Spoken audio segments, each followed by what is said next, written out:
Yes, sir. Yeah, good morning. Good morning, everyone.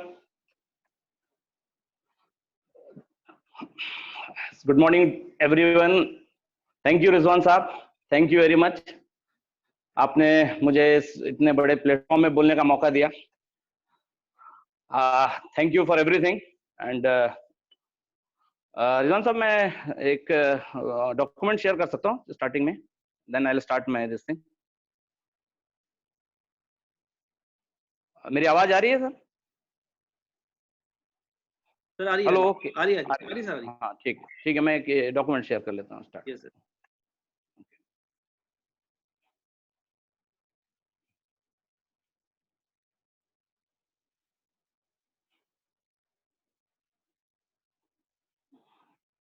Okay sir. दिख भी रहा हूं मैं ना सर? दिख रहे. ओके. Good morning everyone. मेरा नाम इशाक खान है, अब्दुल इशाक खान. मैं बेसिकली भिलाई छत्तीसगढ़ का रहने वाला हूं. वहीं पैदा हुआ. Born and brought up in Bhilai. Basic education भी मेरी भिलाई से हुई. मिडिल क्लास फैमिली से बिलोंग करता था. मेरे फादर भिलाई स्टील प्लांट में एक सुपरवाइजर लेवल पे काम करते थे. बेसिक एजुकेशन के बाद में मैंने गुरु घासीदास यूनिवर्सिटी से इलेक्ट्रिकल इंजीनियरिंग में 1992 में पास आउट हुआ. और चूंकि मैं अपने कॉलेज का टॉपर था और इसलिए मेरा वहां पे कैंपस इंटरव्यू में सिलेक्शन हो गया. अच्छा स्टूडेंट था. स्पोर्ट्स में, अदर करिकुलर एक्टिविटीज में भी मैं बहुत ही अच्छा कर रहा था. तब मैं इन्वॉल्व होता था और सब में पार्टिसिपेट करके I used to do good in everything. And hockey was my passion. मैं हॉकी खेलता था. जब मेरी सिलेक्शन हुई कैंपस इंटरव्यू में तो मुझे समझ में आया कि बस ओके, मतलब मैं बहुत कुछ कर सकता हूँ. कंपनी टाटा की कंपनी थी. उड़ीसा के एक प्लांट में मुझे एज असिस्टेंट इंजीनियर का जॉब मिला. लेकिन कुछ चीज मिसिंग थी. मुझे समझ में नहीं आ रहा था कि शायद मैं वो जॉब ज्यादा दिन रेसिस्ट कर पाऊंगा नहीं कर पाऊंगा. इसी बीच में हर जगह प्रोसेस होता है कि जब आप पास आउट होते हैं तो कॉम्पिटिटिव एग्जाम्स देते हैं. तब एक सेंट्रल पीडब्ल्यूडी का एग्जाम निकला और वो 4 सेंटर्स थे: बॉम्बे, चेन्नई, कलकत्ता और दिल्ली. और ये 4 सेंटर्स में बेसिकली कोई एक सेलेक्ट करना था. और मैं उसके पहले कहीं भी ट्रेवल नहीं किया था भिलाई छोड़ के. तो मैंने सोचा कि चलो बॉम्बे जाके बॉम्बे की दुनिया भी देख के आया जाए और अपना वहां से काम भी किया जाए. और बात आगे बढ़ी और मैं एग्जाम देने बॉम्बे गया. जब मैं बॉम्बे गया और वहां की जो जिंदगी देखा, वहां की चकाचौंध लाइफ देखा, और मैंने देखा कि मेरे से जो जॉब से रिलेटेड और सारे मीन्स वहां पे मेरा फ्यूचर दिखा मुझे. तो मेरे को एक बात समझ में आ गई और मैंने उस टाइम वो बात दिमाग में बैठा ली कि अब मेरे को कुछ भी करना है तो मुझे आगे बढ़ना है तो ये बॉम्बे से ही हो सकता है. और दूसरा, मुझे बहुत, जब मैं कॉलेज में था तभी से मेरे को ख्वाब में था कि मेरे को इंडिया से बाहर जाना है, अब्रॉड जाना है, कहीं ना कहीं अब्रॉड जाना है. और अब्रॉड जाना, तब जब मैं बॉम्बे आया तो मुझे समझ में आया कि अब्रॉड जाने के लिए बॉम्बे से अच्छी जगह और कोई नहीं हो सकती. मैं वो एग्जाम देख के वापस आया और घर में अपने पेरेंट्स को बोला. अच्छा, मैं बताता हूँ, हम लोग 4 भाई बहन हैं बेसिकली और मैं चारों में बड़ा हूँ बेसिकली. और मेरे बाद मेरे भाई और 2 बहनें हैं. And my family was okay, means average middle class family की जो रूटीन शेड्यूल होती है उसी में थे. जब मैंने आके अपने फादर को बताया कि मैं बॉम्बे जाना चाहता हूँ और वहां पे अपना कुछ करना चाहता हूँ, फादर मेरे एकदम भी तैयार नहीं हुए, क्योंकि वो चाहते थे मैं steel authority of India SAIL का एग्जाम दूं और उसमें सेलेक्ट होकर भिलाई को ही कंटिन्यू करूं, क्योंकि बहुत बड़े स्टील प्लांट है और वहां की लाइफस्टाइल में मर्ज हो जाऊं और घर छोड़ के ना. लेकिन मैंने, जैसे जवान खून का होता है, बस मैंने भी इनिशिएट किया और मैं अपने जो खुद एक पैशन था और एक समझे नहीं जिद में मैंने बोला नहीं मेरे को करना है तो ऐसा करना है. फादर बोले ठीक है, जो करना है करो. और बात बड़ी आगे. मैंने अपने एक जूनियर से बात किया कि वो चलो दोनों मिलके चलते हैं, ट्राई करके आते हैं, लक आजमा के आते हैं. और वही हुआ. मैंने पहले बता दिया फादर को. उन्होंने बोला नहीं जाना है. बस बात वहां रुक गई. मैं इंटरनल अंदर प्लान करते रहा और मैंने 2 महीना बाद की एक टिकट बुक कर ली, मेरी और मेरे जूनियर मैकेनिकल इंजीनियर थे उसकी. साउथ साइड के थे, केरल का था. तो बोले ठीक है. लास्ट जब दिन आ गए, 2-3 दिन बचे थे, तो मैंने घर में बात रखी कि मैं जाना चाह रहा हूँ और उसके लिए कुछ पैसों की जरूरत होगी. तो मेरे फादर ने सीधा हाथ उठा दिया और मेरे मम्मी को बता दिया कि boss, we are not going to pay you anything. और उस समय नहीं, मैं 92 की बात कर रहा हूँ, उस समय पॉकेट मनी वगैरह का भी कोई इतना चलन नहीं था, कुछ ये नहीं था। और बात बढ़ी और वैसे ही हुआ, और बाद में उन्होंने समझ गए कि इनको पैसा नहीं देंगे तो शायद ये जाएगा नहीं, और मैं भी वैसे ही हो गया। लेकिन मैंने हार नहीं मानी और इधर उधर से मैंने कुछ पैसे अरेंज किए और कुछ लोगों ने मुझे सपोर्ट किया, कुछ फैमिली के। किसी तरह मैंने 2000 रुपए कलेक्ट किए और सीधा उस दिन, जिस दिन का शेड्यूल टाइम था, मैं घर से निकल लिया। फादर ठीक से बात नहीं किए मुझे, मम्मी ने मुझे भी ठीक से बात नहीं किया क्योंकि मैं घर छोड़ के जा रहा था, और फादर ने बोला ठीक है अब तू फिर आना मत। और मैं भी जिद में निकल गया घर से। हम दोनों, हमारी जर्नी वहां स्टार्ट हुई। मैं पहुंचा वीटी स्टेशन। लोगों का कहना था, बताते थे कि बॉम्बे बहुत खतरनाक जगह है, आप पलक झपकेगी आपका सामान गायब हो जाएगा, ऐसी बातें करते थे क्योंकि हम छोटे शहर से थे। बात आगे बढ़ी और जैसे ही मैं वीटी स्टेशन पहुंचा, मैं और मेरा साथी, देखिए संघर्ष अगर आपकी किस्मत में लिखा है तो कहां से स्टार्ट हो जाता है और आपकी जो मत्थी भ्रष्ट होती है तो, लेकिन आपकी किस्मत में शायद कुछ अच्छा लिखा होता है। देखिए मैं आपको अपनी स्टोरी शेयर कर रहा हूँ। ये मेरी कहानी शायद नॉर्मल जो स्टोरीज आपने आज तक सुनी होगी उससे कुछ अलग होगी। मैं लास्ट में कंक्लूड करूंगा, पहले आप सुनने। बाद में ये हुआ कि हम दोनों दोस्त ने, वो मेरा जूनियर था, मुझे भैया बोलता था, हम दोनों दोस्तों ने ये प्लान किया था कि हम जा रहे हैं, स्ट्रगल करेंगे, अगर कोई भी एक सेट हो जाएगा दूसरों को संभालेगा, और इस तरह हम अपने आप को स्टैब्लिश करेंगे। और बहुत बड़े बड़े सपने थे। बात बड़ी आगे, हम जैसे ही वीटी स्टेशन रात को पहुंचे हैं, हम उतरे हैं, उस दोस्त के 3-4 मिलने वाले आ गए। 3-4 मिलने वाले आ गए और कुछ कोने में जाके बात किया उन लोगों ने, और फाइनली बोला, आके मुझे बोला कि भैया ये मेरे दोस्त लोग आए हैं, विक्रोली में रहते हैं, बट इनके पास एक ही बेड स्पेस है, तो आई एम सॉरी, मैं इनके साथ जा रहा हूं, आप अपना देख लीजिए। आप देखिए मतलब संघर्ष कहां से स्टार्ट हो गया। मैं स्टेशन में सामान पकड़ के रात भर बैठा रहा, अकेले, घर छोड़ के आ चुका था, कोई ऑप्शन नहीं था मेरे पास। सुबह हुआ, मैंने फिर एक सामान उठा के उस तरफ निकला, क्योंकि जेब में 2000 भी थी, लिमिटेड इनकम है, लिमिटेड मनी है मेरे पास। तो मुझे एक डॉर्मेंट्री मिला पोस्ट ऑफिस के पास में, और उसमें 50 रुपया पर डे का उसमें फीस था, मतलब रेंट था उसका, 50 रुपए देना पड़ेगा। तो मैंने टेम्परेरी वो ले लिया। और चूंकि मैं फ्रेशर था कॉलेज में, मैं टॉपर था, मैं पढ़ाई में बहुत अच्छा था, लेकिन as a experience point of view मैं तो फ्रेशर ही था ना। तो मैं फिर भी 200-300 अपने सीवी टाइप की कॉपी निकाली और फिर अगले दिन से जॉब हंट के लिए निकल गया। बुक, उसमें पेपर आते थे आफ्टरनून करके और मिड डे, ये सब पेपर में जो भी निकालता था और निकल गया। तो मुझे कुछ लोगों ने बोला कि आप थाने जाइए, वागले स्टेट में, वहां पे आपको बहुत सारी इंडस्ट्रीज है, आपसे रिलेटेड जॉब वहां मिल सकता है। मैं लोकल ट्रेन से चले जाता था सुबह से, और एक साइड से इंडस्ट्रीज में एक एक अपनी सीवी बांटते चले जाता था कि कहीं तो कोई एक जॉब मिल जाए, कहीं तो एक जॉब मिल जाए बॉम्बे में रहने के लिए कम से कम। और ऐसे होते होते करीब 1 हफ्ता हो गया, मेरे पास पैसे भी खत्म होते जा रहे थे, कोई जॉब भी नहीं मिल रही थी, और धीरे धीरे फ्रस्ट्रेशन आते जा रहा था, लेकिन मेरे पास ऑप्शन ही नहीं था। एक दिन मैं सीवी बांटते हुए एक साइड से जा रहा हूं, मैं देखा दूसरे साइड से वही मेरा दोस्त, वो भी सीवी बांटते हुए आ रहा है, और जब सामने आया तो एकदम जोर से रोने लग गया वो। मैं बोला क्या हो गया, क्यों रो रहा है भाई, क्या हो गया? तो बोला सर मेरे से गलती हो गई बहुत बड़ी, और जिनके पास मैं गया था वो लोग भी मुझे ठीक से ट्रीट नहीं कर रहे हैं अभी, ऐसा। तो मैं बोला घबरा मत, तो सामान अपना ले और चल, हम मेरे पास साथ आ जाए, डॉर्मेंट्री में हम लोग रहेंगे। और वो फिर मैंने जाके उसके साथ में सामान लेके अपने घर में लेके डॉर्मेंट्री में आ गए। इसी बीच में थाने में जो वागले इंडस्ट्रियल एस्टेट है, वहां पे एक रेस्टोरेंट हुआ करती थी उस समय, कामनी रेस्टोरेंट बोल के। वहां पे हम कहीं दिन भर कुछ भी बांटते थे, लेकिन दोपहर में या शाम में चाय पीने वहीं पे जाके बैठ जाते थे। तो वहाँ एक वेटर थे बेचारे, काका साहब, काका काका बोलते थे, मैं भी काका बोलता था। वो हमको हमेशा मतलब बहुत प्यार से बात करते थे, और उनको मालूम समझ में आता था कि ये छोटे गांव से आए हुए सीधे साधे लोग हैं, तो बातें अच्छी करते थे और मदद करने की बात करते थे हमेशा। तो हम लोगों ने, मैंने उनको शेयर किया था कि हमें डॉर्मेंट्री में रहते हैं, वहां से आते हैं।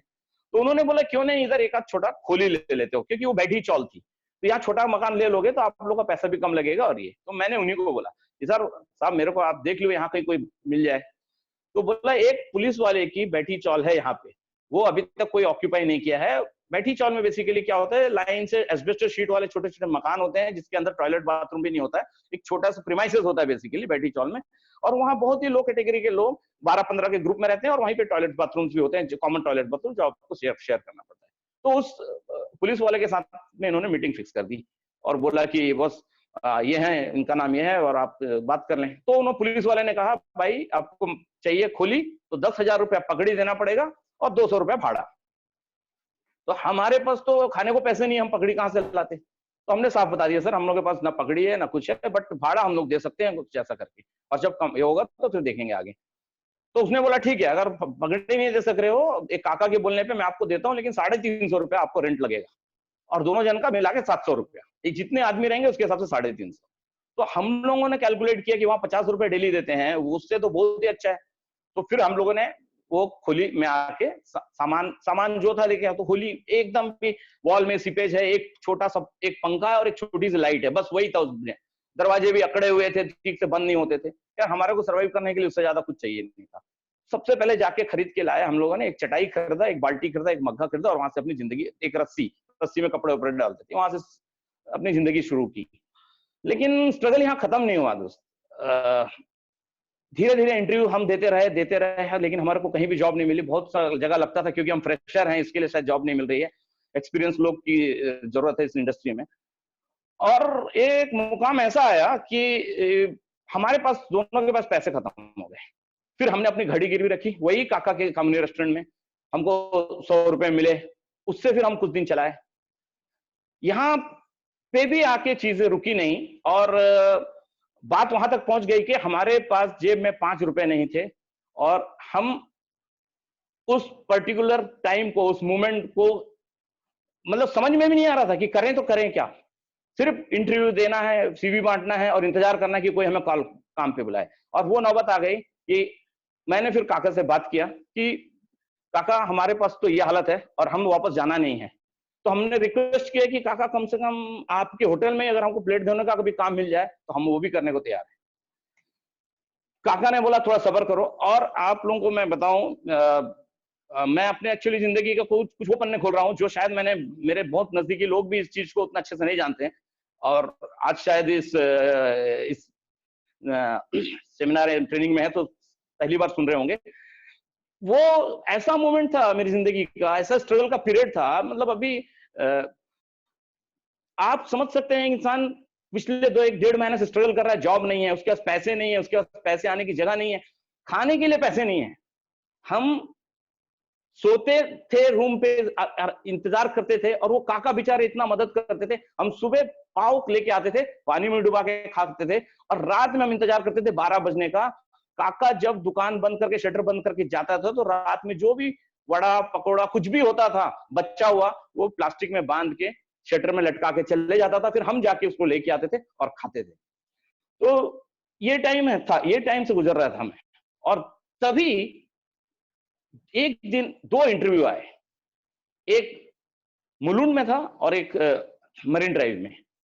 और उसमें बेसिकली उन्होंने एक एसी सुपरवाइजर का रिक्वायरमेंट क्रिएट हुई थी, और एक सर्विस इंजीनियर के लिए कोई फैक्स मशीन का। तो जब मैंने वो इंटरव्यू का पेपर देखा तो मुझे दिखा कि बॉस इसमें हम लोग कुछ कर सकते हैं, हम लोग को ये जॉब मिल सकता है, ट्राई कर सकते हैं। लेकिन जाके इंटरव्यू दे के आने में करीब 20 रुपए के खर्चे आ रहे थे दोनों का, और हमारे पास 4-5 रुपए थे बस। मैं उठा और उठ के मोहल्ले में जाके, एक दो जो बाजू में कुछ लोग थे, ऐसे भी हम बैचलर थे और वो बेचारे सब गरीब लोग थे, फिर भी मैं उनसे जाके एक जन से पूछा, बाजू में भाभी थे, उनसे बोला कि भाभी एक 20 रुपया अगर मिलेगा तो हम आपको वापस कर देंगे। ये मैं अपनी लाइफ की जो भी मेरी जिंदगी है, अगर मैं ये पेज को आज नहीं ओपन करूं तो शायद मुझे लगता है कि मेरी आगे की जर्नी सार्थक नहीं होगी, क्योंकि ये मेरा लाइफ का वो बड़ा हिस्सा है जो मैं जिंदगी में मरते तक नहीं भूल सकता हूं। इसलिए मैं आपसे अब शेयर कर रहा हूं। आगे बात बढ़ी कि मैंने 20 रुपए की जरूरत थी, और मैं लेटा हुआ था, हल्का सा बुखार था, और 10 साढ़े 10 बज रहा था। मैंने जाके हिम्मत करके बाजू वाली भाभी को रिक्वेस्ट किया, महाराष्ट्र से बेचारे, मैंने बोला कि भाभी अगर 20 रुपया आप दे दीजिए तो मैं कुछ दिन में अरेंज करके आपको दे देता हूँ, ये 2 इंटरव्यू में जाना है। तो बेचारे उन्होंने सीधा मुंह से बोला कि अज्जू भाई, ये जो है पैसे वगैरह हम घर में रखते नहीं है, मालूम है हमारे पास, तुम्हारे भैया जो है वो जेब में डाल के चले गए, हमारे पास पैसे नहीं है, होता तो मैं दे देती, आपको कोई प्रॉब्लम नहीं। और फिर मैं आ गया। आने के बाद में सिर्फ चटाई में लेट गया और छत की तरफ देखते हुए बस ऊपर वाले को याद कर रहा था, और सोच रहा था मालूम नहीं मैंने क्या जिंदगी में ये फैसला लिया, सही है गलत है, मुझे कहाँ जाके खत्म होने वाला है। फिर थोड़ा देर में वो भाभी ने नॉक किया डोर, और बोले अज्जू जरा सुनो, बोले। तो मैं हाँ बोलिए भाभी। बोले आओ इधर। उन्होंने लेके गया मुझे अपने घर में। एक ऐसा इंसिडेंस है ना, मैं बोलता हूं, जिसने मेरी जिंदगी बदल दी, जिसने मुझे आज इस मुकाम पे लाके बैठा दिया। मैं आज भी उस चीज का जिक्र करता हूं तो मेरी आंख भर जाती है। भाभी ने मुझे ले जाके गणपति, उनकी गणपति की मूर्ति थी, उनका स्टेचू था, उनके सामने एक गुल्ला रखा था, वो पकड़ के उन्होंने बोला, अज्जू देखो अभी तुमको जरूरत है, मैं इसमें से पैसे निकाल के देती हूँ, आप जाइए बाद में आने के बाद में। मैं बोला नहीं भाभी, ये तो आपके पूजा के पैसे हैं, इससे ये मत करिए आप, मेरा आज नहीं तो कल नौकरी लग जाएगी, ये आप ना करें। बोले ये अगर तुम्हारे किस कुछ काम आ जाए तो भगवान इससे ज्यादा और किस में खुश हो पाएगा। और भाभी ने वो गुल्ला तोड़ के मुझे 20 रुपए निकाल के दिया। वो 20 रुपए से जाके हम इंटरव्यू देने गए, और इस प्रोसेस में उस इंटरव्यू में भी मैंने जाके देखा दुनिया भर के लोग खड़े थे, 150-200 लोग एसी सुपरवाइजर के काम के लिए, 15 साल गल्फ एक्सपीरियंस, ये एक्सपीरियंस वो एक्सपीरियंस। मैं वहां खड़ा रहा भूखा प्यासा। जब मेरा नंबर आया, 3 पैनल में लोग थे, उन्होंने जो टेक्निकल और क्वेश्चंस पूछे एजुकेशनल, वो तो मैंने सब बता दिया, लेकिन जब एक्सपीरियंस का बात आया तो मैं फेल हो गया। बट उसके बाद भी मैं शॉर्टलिस्ट हुआ, और फाइनली मेरा शाम को इंटरव्यू हुआ जो कंपनी के मैनेजिंग डायरेक्टर थे उनसे, और सिर्फ 3 सीट थी। उन्होंने मुझे फाइनल इंटरव्यू में पूछा कि आपने एक्सपेक्टेड सैलरी 1000 रुपया लिखा है, और आपको मालूम है इतने सारे लोगों में से 3 लोग को सेलेक्ट होना, उसमें हमने आपको शॉर्टलिस्ट किया है, तो आप 1000 क्यों लिखे? मैंने समझा दिया कि मैं 350 रुपया मेरा रूम का रेंट है, 300-350 रुपया मेरा खाना है, और किसी तरह मैं यहाँ बॉम्बे में रहना चाहता हूँ। और आप मानेंगे नहीं, उन्होंने, डायरेक्टर ने मुझे उसी समय सेलेक्ट किया और बोला मैं आप चाहता हूं आप बहुत मेहनत करिए और आगे। मैंने अब उनको अपनी सारी सिचुएशन उसी समय बता दी और मेरे आंख से आंसू निकल गया। उन्होंने मुझे अपॉइंटमेंट लेटर देने से पहले 100 रुपया मंगाया अकाउंटेंट से, दिया और बोला कल से काम पे आइए। मैं उन लेडी का जिंदगी, बोला ना, मैं मरते दम तक शुक्रिया अदा करूं तो भी कम है कि उनकी वजह से मैं अपनी जिंदगी स्टार्ट कर सका, आगे लेके चलता हूं। स्ट्रगल खत्म नहीं हुआ, मैंने जॉब ज्वाइन किया, काम बढ़ी, एसी सुपरवाइजर का काम था। सुपर एसी क्या होता है, रेफ्रिजरेटर साइकिल क्या होती है, क्या होता है, कुछ बेसिक्स मालूम नहीं है। और वही हुआ, मुझे कुछ काम दिए गए और जिसमें मैं फेल होता चले गया। एक ऐसा छोटा असाइनमेंट का जिक्र करूंगा जिसमें बेसिकली मुझे एक जॉब दिया गया जिसमें 3 एयर कंडीशनिंग लगाने थे मित्तल टावर के 36वें माले में, और मैं उसका सुपरवाइजर था। मैंने साइट पे टेक्नीशियन को, सीनियर टेक्नीशियन को, और उसको भेज दिया। मैं बोला जाओ तुम लोग काम चालू कर दो, मशीन ऑलरेडी डिलीवर हो गई है, 3 मशीनें लगानी है 36वें माले में। वो चले गए, पीछे से मैं गया 11 बजे। मैं जाके देख रहा हूं तो वो दोनों अपना टूल बॉक्स के ऊपर बैठ के वड़ा पाव खाते बैठे हैं और काम कुछ भी नहीं किए। मैंने जब पूछा उनसे कि बॉस क्यों काम नहीं करना है क्या, तो सीनियर टेक्नीशियन मेरे ऊपर सीधा चढ़ गया, बोला क्या खान तेरा दिमाग है कि नहीं है, यहाँ पे 36वें माले में नीचे झांक के देखो कोई पैराफिट नहीं है, कंडेंसिंग यूनिट कैसे लगाऊंगा मैं, फ्लैट है एकदम, जान देना है क्या। मैंने नीचे झांक के देखा, लाइफ में पहली बार मैं 36 माले की बिल्डिंग में चढ़ के ऊपर से झांक के देखा था। मैंने तो कभी 36 माले की बिल्डिंग गई भी नहीं थी अपनी जिंदगी में। तो मैं भी दंग रह गया कि कंपनी भी कैसा काम ले लेती है। और मैं फिर वापस आ गया। शाम को आके मैंने अपने डायरेक्टर को बोला सर ऐसा ऐसी बात है। डायरेक्टर ने बोला देखो आप टेंशन मत लो, कल उन्हीं लोगों को वहीं भेजो और मैं भी चलता हूँ, साथ में जाएंगे और फिर कल देखते हैं क्या होता है। और अगले दिन वही हुआ, डायरेक्टर मेरे साथ आए और वो लड़के दोनों वहीं बैठे हुए थे, काम नहीं कर रहे। अचानक जहां डायरेक्टर को देखे, मुझे देखे, वही लड़के खड़े हो गए, खड़े होके सीधा सीलिंग में जो हुक होता है उसमें एक सेफ्टी बेल्ट बांधे, खटाखट सेफ्टी बेल्ट पहने, एक जन बाहर लटक गया, ड्रिल मशीन लगा रहा है, कुछ स्क्रू ठोका, स्टैंड ले लिया, कंडेंसिंग यूनिट दोनों मिलके विद इन 1 आवर उसने 2 कंडेंसिंग यूनिट लगा दिया। और बाद में मेरे डायरेक्टर ने कहा आप खत्म करिए और फिर शाम को आके मिलिए। मैं शाम को जब कैबिन में गया, इतना शर्मसार था, इतना मुझे शर्मिंदगी महसूस हो रही थी कि पूछिए मत। मुझे डायरेक्टर ने कुछ बोला नहीं, सिर्फ एक लाइन में समझा, बोला कि इशाक खान आप एक जॉब हमने लिया है बहुत मिनिमम प्रॉफिट में, अगर ऐसे एक्सपेंसेस बढ़ते रहे आपके एक्सपीरियंस की वजह से, आपकी नॉलेज की वजह से, तो ये कंपनी तो एक दिन बैठ जाएगी, जरा आप रीथिंक करिए। मैं रूम पे गया, आपको क्या बताऊं, रूम पे गया, मैं रात भर सोया नहीं, बैठ के रोता रहा और अपने आप को कोसता रहा कि ये पढ़ाई किस काम की अगर मैं एक्सपीरियंस नहीं हूं। और मैं अगले दिन पहुंच गया डायरेक्टर के पास और मैंने कहा सर मैं ये नौकरी नहीं कर सकता हूं, मैं आपकी कंपनी डुबाना नहीं चाहता हूं। तो बोले इसको अगर दूसरे ढंग से लो तो आप काम सीखो ना, क्या प्रॉब्लम है। तो मैंने बोला सर मेरे को आप एडवाइस कीजिए। और फिर मेरे को उन्होंने बोला okay then you start working like a helper, और मेरे को उन्होंने डिमोट करके सैलरी वही रखी मुझे, मेरी 1200 रुपया, और मैंने एज ए हेल्पर काम चालू किया।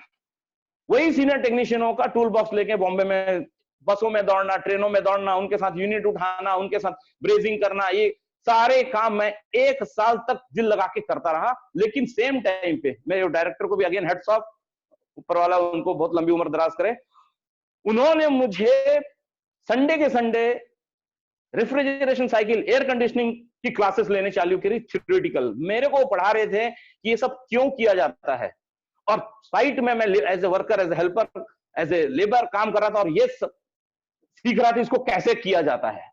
1 साल के बाद मैं इतना कॉन्फिडेंट, और वो जो कॉम्बिनेशन में बन के निकला, मेरे को वापस एज ए सीनियर सुपरवाइजर का डेजिग्नेशन मिला, 1650 रुपए की प्रमोट होके मिला। और वही सारे लोग जो मुझे मतलब लैक ऑफ नॉलेज की वजह से रेस्पेक्ट नहीं करते थे, बात नहीं करते थे, मेरे आने से साइटों में घबराने लग गए। क्योंकि सिचुएशन ऐसा था, जहां कोई बोला ये नहीं हो रहा सर, ये डिफिकल्ट है, गाली देके मैं हटाता था, हटो नीचे उतरो, मैं करके दिखाता हूं। And I used to do it.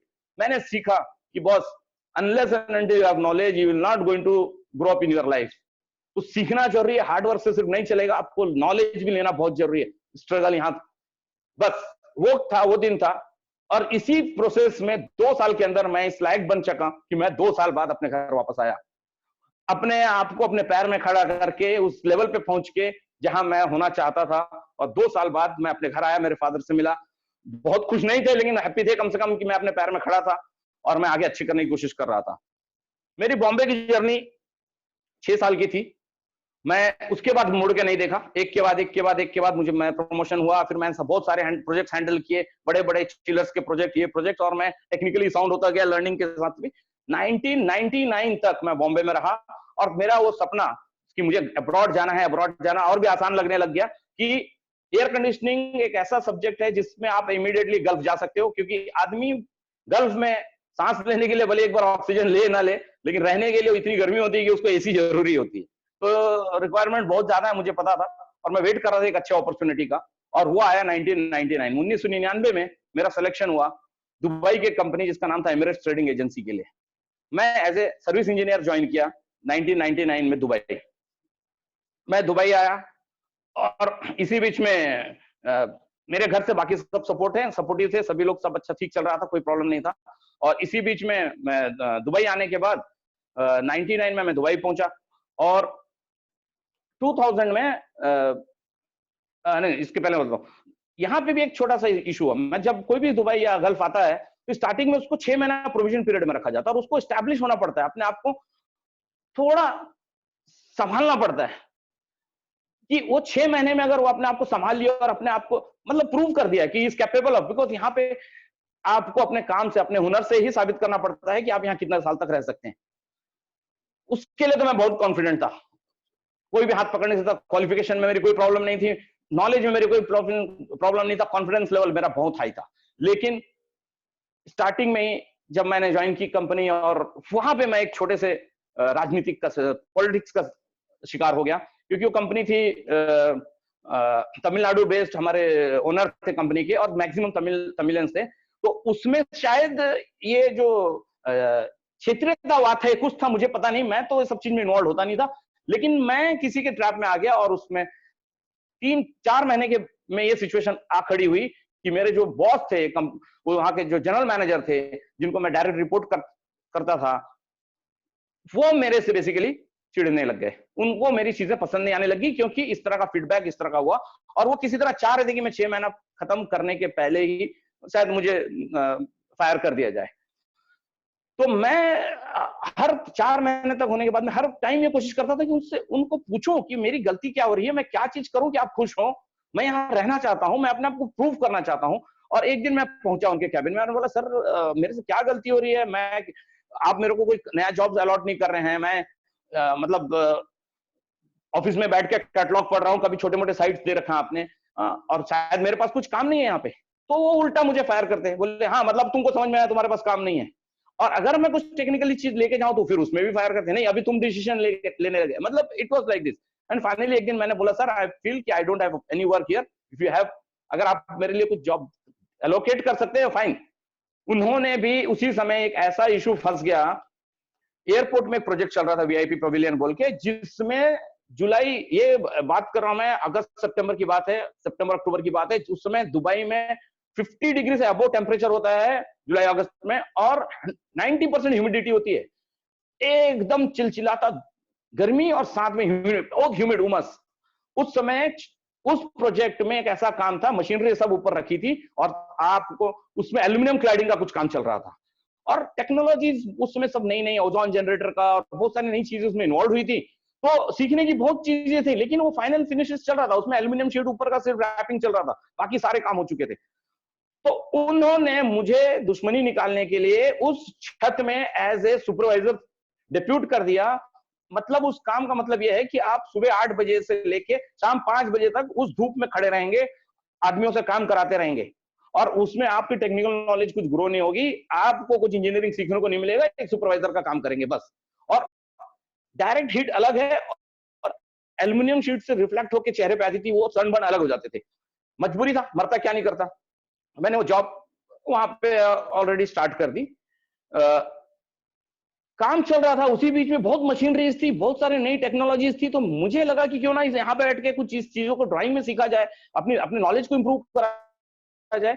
और मैं वहां के जो इंजीनियर्स थे और जो उनकी टीम थी, लॉबी थी, उनसे मैं रिक्वेस्ट करता था कि ड्राइंग की कॉपी दे दो, मैं थोड़ा इसको स्टडी करना चाहता हूँ, प्रोजेक्ट तो सब हो गया है, स्टडी करना चाहता हूँ। उन लोगों ने बोला नहीं नहीं, तुम अपना काम कर बस, सुपरवाइजर वाला। मेरे को कहीं से एक कॉन्ट्रैक्टर से एक कॉपी मिल गई ड्राइंग की, और मैं एक दिन वो ड्राइंग को स्टडी कर रहा था, तो मैंने देखा कि कहीं तो कुछ गलत दिख रहा था, क्योंकि कमीशनिंग होना बाकी था, कमीशनिंग होने वाला था, लेकिन इंस्टॉलेशन सब हो गए थे, हैंडिंग और डेट्स आ रहे थे। मैंने देखा कि कुछ तो गड़बड़ है यहाँ पे। और इसी बीच में जापान, मेरी company Mitsubishi heavy industries Japan के की डीलर थी, तो जापानीज भी आए थे और कुछ नया उन्होंने इन्वेंशन कुछ डिस्कवर किया था, वीआरवी सिस्टम।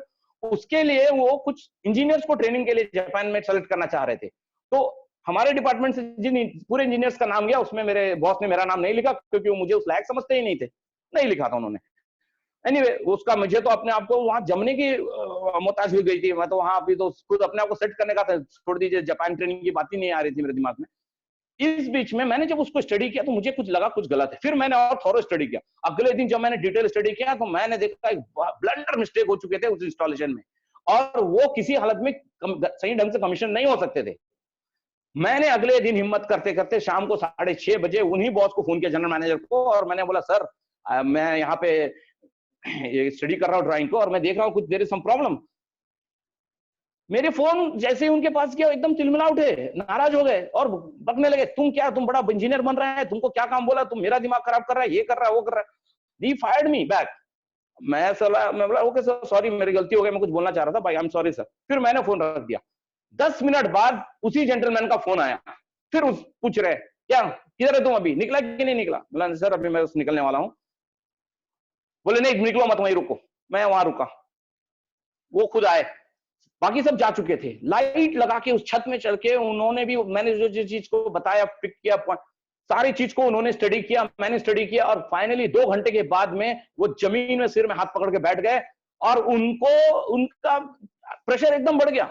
बोले खलास अभी हमारी कंपनी बर्बाद हो गई, ब्लैक लिस्ट हो जाएगी, we are doing VVIP project, हम लोग अभी हम लोग कुछ नहीं कर सकता है, हम लोग सब सत्यानाश हो गया। मतलब ही उनको समझ में आ गया कि it was a big mess. फिर मैंने धीरे से बोला सर हमको वी हैव अनदर 15 डेज, अगर आप मेरे को 7 दिन देंगे तो मैं इस प्रॉब्लम को सॉल्व कर सकता हूं। मेरे को उन्होंने बोला कल सुबह आओ, आप आके अपने प्लान्स और प्रपोजल लेके मेरे ऑफिस में मिलो। मैं अगले दिन सुबह 8 बजे गया सारे डिटेल्स लेके, और उन्होंने मुझे उस समय बोला तुमको कितना पैसा चाहिए, कौन से आदमी चाहिए, क्या टेक्नीशियन चाहिए, क्या परमिशन चाहिए, मैं सारी चीज दिलाता हूं, तुम मेरे को बस इस प्रॉब्लम से 1 हफ्ते में निकाल के दिखाओ, और कैसे करोगे आपका प्लान्स पूरा करो। मैंने पूरा डिटेल बनाया, उनके साथ बहुत क्लोज काम किया। 7 दिन में वो प्रॉब्लम पूरा सॉल्व हो गया, और वो दिन था कि मैं उनकी नजर में ऐसा चढ़ा कि फिर उसके बाद उन्होंने कभी मुझे कहीं भी झुकने नहीं दिया। हिम्मत नहीं हारा मैं, ऐसे सर्कमस्टेंसेस आए, ऐसे सर्कमस्टेंसेस हिम्मत नहीं हारा, और उसका रिजल्ट ये आया, मेरा नाम भी उन्होंने उन 400 इंजीनियर्स में भेज दिया जिनको जापान भेजने के लिए इंटरव्यू होना था। और फाइनली आपको जानकर बहुत खुशी होगी कि 2 लोगों का सिलेक्शन हुआ, उसमें से मैं एक था, और मेरा सिलेक्शन हुआ Japan Mitsubishi heavy industries Japan Nagoya में जाके ट्रेनिंग लेने के लिए। ये बात कर रहा हूं मैं सन 2000 की। और जब मैं 2000 में ट्रेनिंग लेके वापस आया, आई वाज सो हैप्पी, मेरे को बहुत घमंड हो रहा था, बहुत आई वाज फीलिंग प्राउड आल्सो कि बॉस मैंने, मतलब आई वाज वेरी हैप्पी, बहुत मोटिवेट हो चुका था। और जैसे ही मैं वापस आया तो मुझे पता चला हमारी कंपनी को एक बहुत बड़ा प्रोजेक्ट मिला है इजिप्ट में, मिस्र में, शर्म el शेख की जगह है, $10 मिलियन का एयर कंडीशनिंग का प्रोजेक्ट, जो हमें खुद हैंडल करना है। और उसके लिए मेरा सिलेक्शन हुआ, मुझे इजिप्ट जाना है to represent ETA from Dubai. बहुत खुश था। और फिर 2001 में मुझे इजिप्ट जाने का मौका मिला। इजिप्ट गया, 3 साल मैंने इजिप्ट में प्रोजेक्ट किए सक्सेसफुली। 2-3 बड़े प्रोजेक्ट किए, सॉफ्टवेयर होटल किया, कैरिफोर किया, और कई प्रोजेक्ट्स इन्वॉल्व हुआ। और धीरे धीरे धीरे मेरा जो ये चीज बढ़ते चले जा रहा था, कद काठी बढ़ते जा रहा था। मैं प्रोजेक्ट इंजीनियर में प्रमोट हो गया। और इसी बीच में मेरी शादी हुई 2001 में। मेरी धर्मपत्नी साहिरा खान भिलाई की हैं। वो भिलाई हमारे एरिया से ही है, और स्टाफ नर्स में थी तभी वो। और 2001 में शादी हुई। फिर मैंने वाइफ को भी, हम जहां गए इजिप्ट में, वाइफ को इजिप्ट में आया, और मैंने मेरी लाइफ अच्छे से चलने लगी। वापस मैं 2004 में मुझे दुबई बुला लिया गया, क्योंकि इजिप्ट के सारे प्रोजेक्ट खत्म हो गए थे। और दुबई आने के बाद में again I got promoted and senior project engineer बन चुका था। यहाँ मुझे और एक अपॉर्चुनिटी मिली कि मेरे एक कलीग थे जो छोड़ के जा रहे थे, और वो CIS कंट्रीज का बिजनेस डेवलपमेंट दिखते थे, और वही हुआ, उसका चार्ज मुझे मिला। और मैं फिर CIS Turkmenistan, Kazakhstan business as well as project देखने लगा। और लास्टली 2005 में मैं एक प्रोजेक्ट किया दुबई में as a project manager for MEP works. 261 villa करने थे हमें, कन्वर्जेंट और एयरकॉन करके कंसल्टेंट थे। 261 विल्ला 18 महीने में, 261 विल्लास, और सक्सेसफुली हमने कंप्लीट किया। बहुत अच्छी लाइफ कट रही थी दुबई में। और इसी प्रोसेस में मेरी को एक बेटी हुई, शैमा नाम है उसका। और लाइफ बहुत अच्छी और बहुत quality life, Dubai life everybody knows how it is all about. But still I was feeling there is something missing. एक प्रॉब्लम थी, कॉस्ट ऑफ लिविंग बहुत हाई है, और हमारे रीजनेबल जो सैलरीज आती है उसमें आप कितना भी करें बहुत ज्यादा सेविंग नहीं हो सकता है। तो मैं फ्यूचर को देखते हुए ऐसा कोई अपॉर्चुनिटी देख रहा था जिसमें आप अब लाइफ, अच्छी लाइफ के साथ साथ थोड़ा सेविंग्स भी हो जाए। और इसी बीच में मुझे एक अपॉर्चुनिटी आई, जो मैं 2005 की बात है, मेरा ओमान में company, international group of companies ने मुझे ऑफर किया एज ए प्रोजेक्ट मैनेजर। और मैं 2005 में दुबई छोड़ के ओमान आ गया। तब मैं बताऊं, ओमान आया मैंने। ओमान में जब आया तो सैलरी बहुत बड़ी नहीं थी, लेकिन फैसिलिटीज सारी थी। 2005 में मैं ओमान आया, तभी मेरी सैलरी वहां पे 60,000 रुपए थी। 60,000 प्लस ऑल दी फैसिलिटीज, सारी चीजें, गाड़ी कंपनी, अकोमोडेशन कंपनी, सब चीज, सिर्फ खाना हमारा बस। तो आई वाज हैप्पी कि, और वहाँ कॉस्ट ऑफ लिविंग बहुत कम थी और सेविंग्स अच्छे थे। तो मैं फिर वहां रह के अपना लाइफ की जर्नी को, जॉब को आगे बढ़ाते रहा। इस बीच में 8 साल मैंने उस कंपनी के साथ काम किया। 8 साल काम किया और बहुत मेहनत किया, दिल लगा के काम किया। और 8 साल में मेरी सैलरी मैं ड्रॉ करने लगा 1,80,000 रुपया plus all the facilities. 2.25 lakh के आसपास की मेरी सैलरी हुई। और मैं उसी इससे आगे बढ़ रहा था कि एक चीज का वहां भी मुझे मेहनत तो बहुत हो रही थी, काम भी बहुत चल रहा था, लेकिन एक चीज की बहुत बड़ी कमी थी, टाइम का। क्योंकि आप कंपनी के लिए और कंस्ट्रक्शन में आप काम करेंगे ना सर, तो सुबह 8 बजे से लेके रात को 12 बजे तक भी आपको नींद नहीं मिलेगी। और वही होता था। मेरी 2 बेटी हो चुके थे तब तक।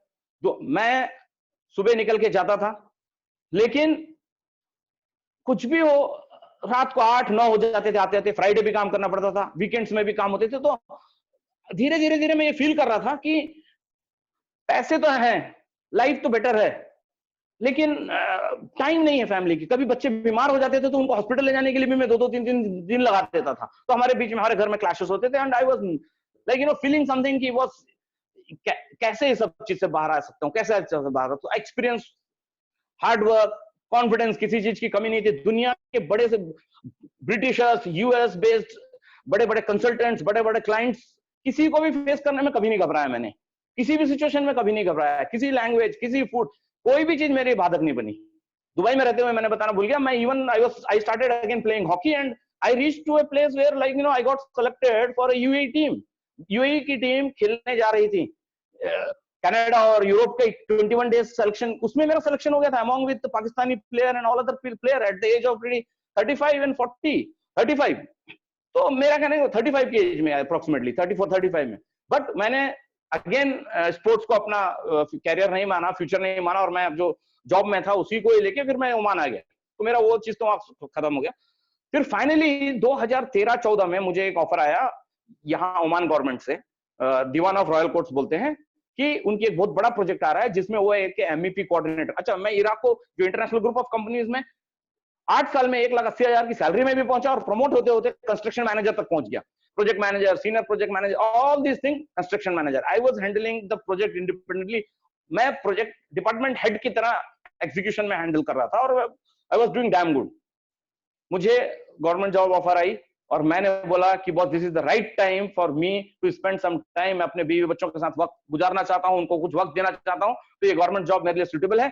और मैंने एक रीजनेबल सैलरी पे नेगोशिएट किया। मुझे मालूम था क्योंकि गवर्नमेंट में जाने के बाद मेरे पास ग्रोथ का कोई ऑप्शन नहीं रहेगा, लेकिन ऑलमोस्ट अब एज भी उस तरफ जा रही है कि अभी हो गया इनफ नाउ कंस्ट्रक्शन। तो मैंने फिर वो डिसीजन लिया and I join royal court affairs, जिसमें मैंने 2014 में ज्वाइन किया एज एमईपी कोऑर्डिनेटर, और मैं आज भी इसी कंपनी में काम कर रहा हूं।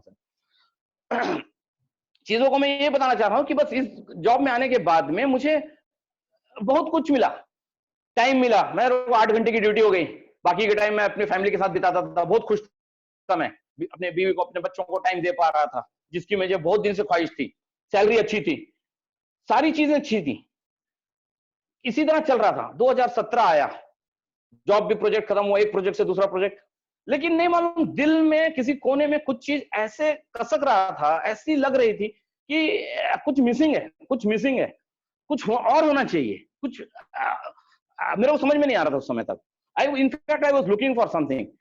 बेटी बच्चे मेरे बड़े हो रहे थे, और आपको मैं बताता हूं कि इस जगह में पहुंच के भी आप मेरे पास सब कुछ आ चुका था। I got my family with me. मैंने दुनिया के बहुत सारी कंट्रीज विजिट कर चुका हूं, दुनिया के इटली, इजिप्ट, रशिया, मतलब बहुत सारी। और सैलरी अच्छी है। आपको मैं शेयर करना चाहता हूं सर, एक मेरे कुछ पिक्स, वो मैं दिखाता हूं कि 1 मिनट सर। हाँ रिजवान सर, आवाज आ रही है? सही जा रहे हैं सर? आ रही है, बस आ रही है। अरे सर 1 मिनट बस, मैं 2 पिक्चर शेयर करना चाहता हूँ। ये 1 मिनट सर।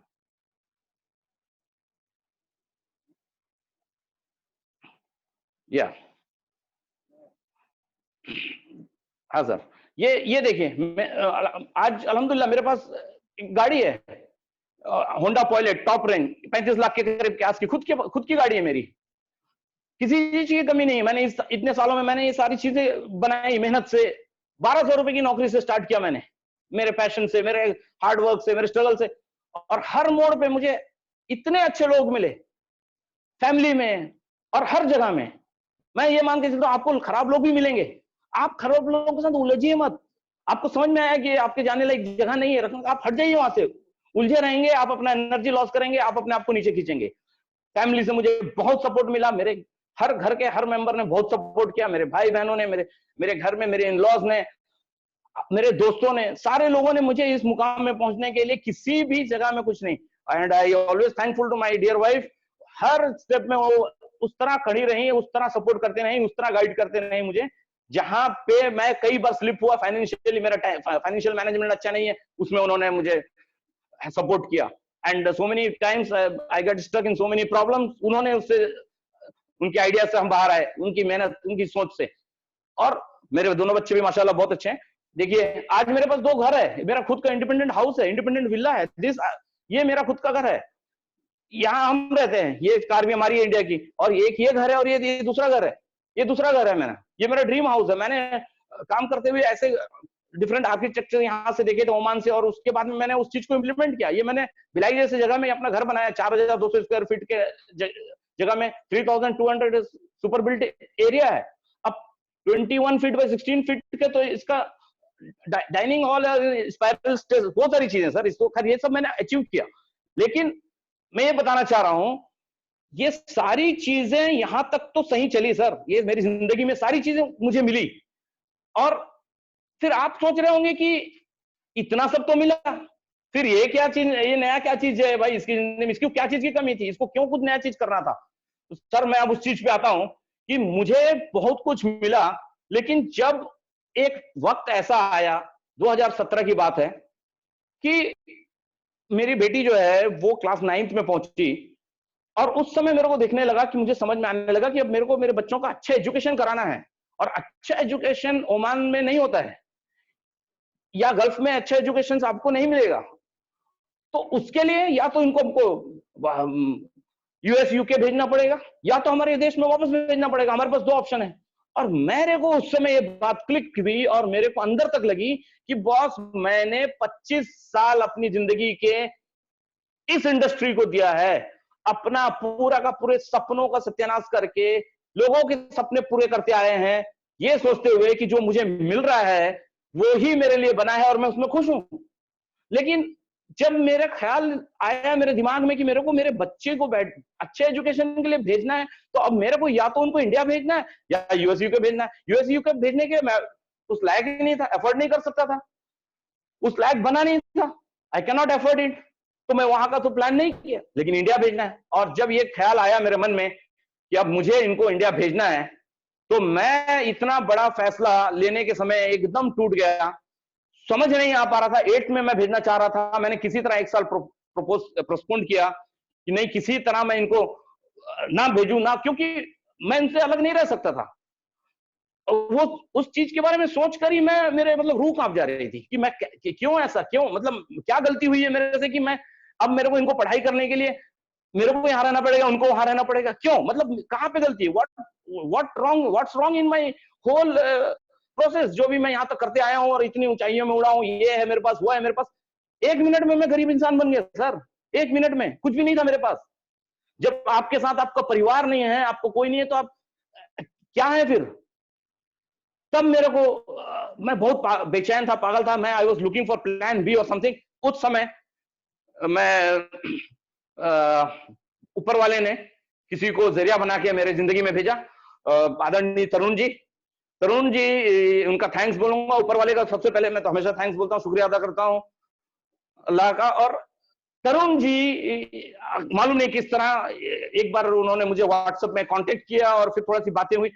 तरुण सर को मैं पहले से जानता था, हम साथ में उस पुरानी कंपनी में काम किए हुए थे और कुछ बैचलर टाइप का टाइम हम दोनों ने साथ में व्यतीत किया था। तो बहुत ही जॉली नेचर के बहुत अच्छे इंसान थे, एंड हम एक दूसरे को बहुत एडमायर करते थे। और दोनों मतलब मालूम है, जब आप यंग रहते हैं और बैचलर रहते तो आपके मस्ती के टाइम ये टाइम सब बहुत अच्छा होता है। और बाद में यही हुआ, आगे तरुण जी ने मुझे अप्रोच किया और उन्होंने मुझे रेस्टीज का कुछ डिटेल्स डॉक्यूमेंट्स भेजा और बोला, ये शाह भाई अगर इंटरेस्टेड हो तो देखो ये कुछ है करके। 2017 की बात कर रहा हूँ।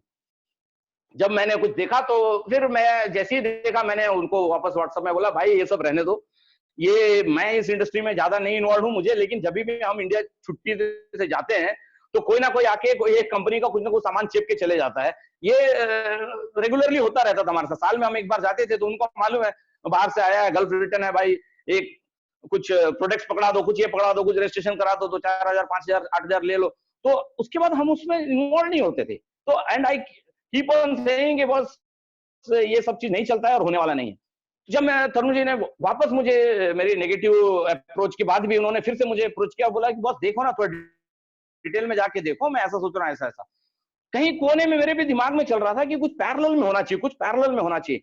तब मैंने एक बार इसको थोड़ा सीरियसली देखा और सोचा, क्यों ना ये तो पार्ट टाइम में किया जा सकता है, और मेरे पास यहाँ पे ऑप्शन पार्ट टाइम का ही है, तो एक बार ट्राई, ऊपर से इसमें लागत भी नहीं है। ये दो चीज है ना, मेरे को थोड़ा समझ में आया। बाकी चीज की मुझे कोई टेंशन नहीं थी, हार्डवर्क की ये वो बाद में देखेंगे। मेरे को बोला बेसिकली इन्वेस्टमेंट नहीं है, और दूसरा ये पार्ट टाइम पे, ये दो चीज मुझे पसंद आई। मैं बोला चलो लेट मी सी। और फिर एक दो बार बातें होने के बाद व्हाट्सएप में मैंने तरुण जी को अपना डिटेल भेजा और उन्होंने मुझे इमीडिएटली अपने नीचे साइन अप कर दिया। ये बात है 2017 की, 2017 सितंबर अक्टूबर की। 2000 सितंबर अक्टूबर में मैंने बिजनेस ज्वाइन किया। और जैसे कि शुरू होता है, आप सब जानते हैं, जब कोई भी चीज नई नई होती है तो दूसरे भाषा में बोला जाता है, नया मुल्ला बहुत नमाज पढ़ता है। तो उसी तरह मैंने भी खटाक से देखा और 2-3 चीजें आती थी उसी बेस में, खटाखट इसको फुप्पी की लड़की को, इसके उसको, चाची को, इसको, मतलब पहले तो मैंने मेरी वाइफ और मेरे वाइफ की सिस्टर और मेरे भाई, खटाखट जिधर जिधर होते रहा, और इसमें मेरी वाइफ भी इन्वॉल्व हो गई। उन्होंने भी अपने रिश्तेदारों को खटाखट साइन अप किया। साइन अप तो होते रहे, लेकिन एकदम लेमैन की तरह, हमको कुछ ज्यादा नहीं मालूम था, एकदम बेसिक्स जो 2-4 लाइन पढ़े थे उसी बेस में हम साइन अप कराते रहे, बेसिक्स बताते रहे, एकदम बेसिक्स। और पहले महीने का एक चेक 118 रुपया आया। तो चलो, अब हमारे पास ऑप्शंस क्या थे कि जब हम वहां जाएंगे तभी वहां का कुछ काम हो सकता है, और यहां तो किसी को मालूम ही नहीं था। और हुआ भी वही, बात आगे बढ़ी यहां से, और मैं जब थोड़ा सा काम करने लगा, थोड़ा सा मतलब जब भी पार्ट टाइम में जॉब के बाद में जब भी काम टाइम मिलता था, जब मैं थोड़ा काम करता था। अब इंडिया इसी बीच में हुआ कि मेरे को अपनी फैमिली को इंडिया वापस भेजना पड़ा, और बच्ची के लिए क्लास 9 में पहुंच चुकी थी शायमा, और मैं चाहता था उसका एजुकेशन, क्योंकि यहाँ पे आगे की पढ़ाई 12th के बाद में आप तो एनआरआई कोटा में जाना होता है, और सीट्स भी लिमिटेड होती हैं, और बहुत डिफिकल्ट होता है वहाँ के कॉम्पिटिटिव एग्जाम्स वगैरह फेस करने के लिए। और बेसिकली हमारे यहाँ जो एजुकेशन होता है वहाँ, यहाँ तो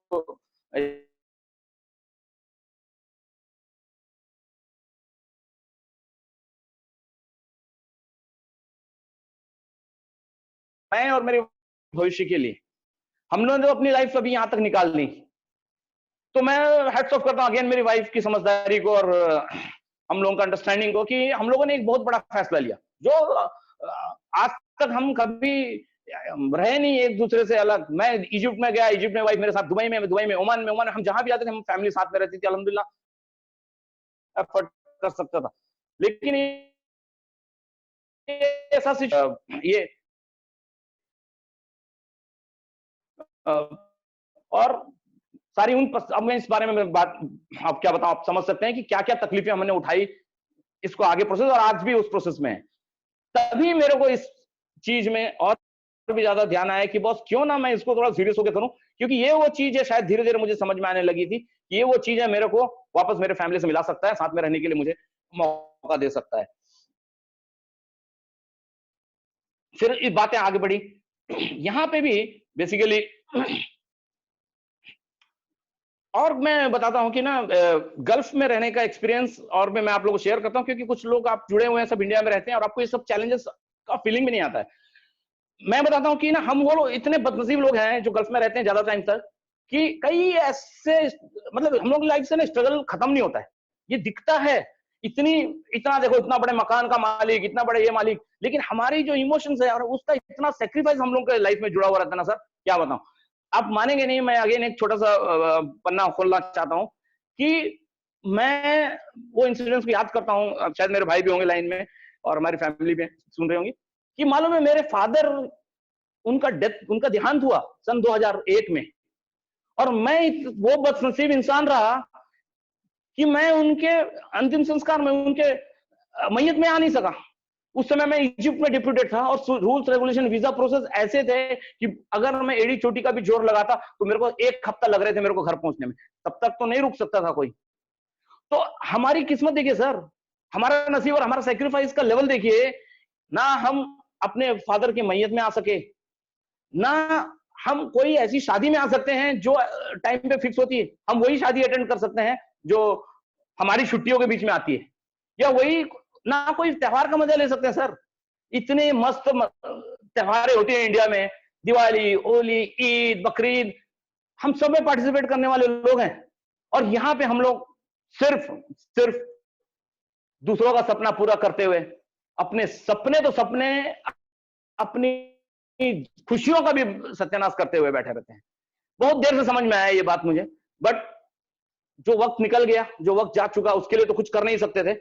यहां पर मुझे लेकिन फिर समझ में आया कि बॉस, लाइफ तो हेल हो चुकी है, लेकिन इसको एक नई शुरुआत, एक नई रोशनी, एक नई उमंग, एक नई किरण मुझे वेस्टिज में नजर आने लगी, और फिर मैंने इसको थोड़ा सा सीरियसली लेके चालू किया।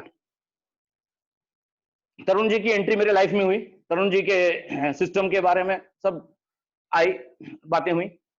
अब मैं आपको अपने पर्सनल बारे में तो बहुत कुछ बता चुका हूं, अब मैं थोड़ा सा आपको वेस्टिज की जर्नी के बारे में ले जाता हूं, नहीं तो बोर हो जाएंगे आप मेरी पर्सनल कहानी सुनते सुनते।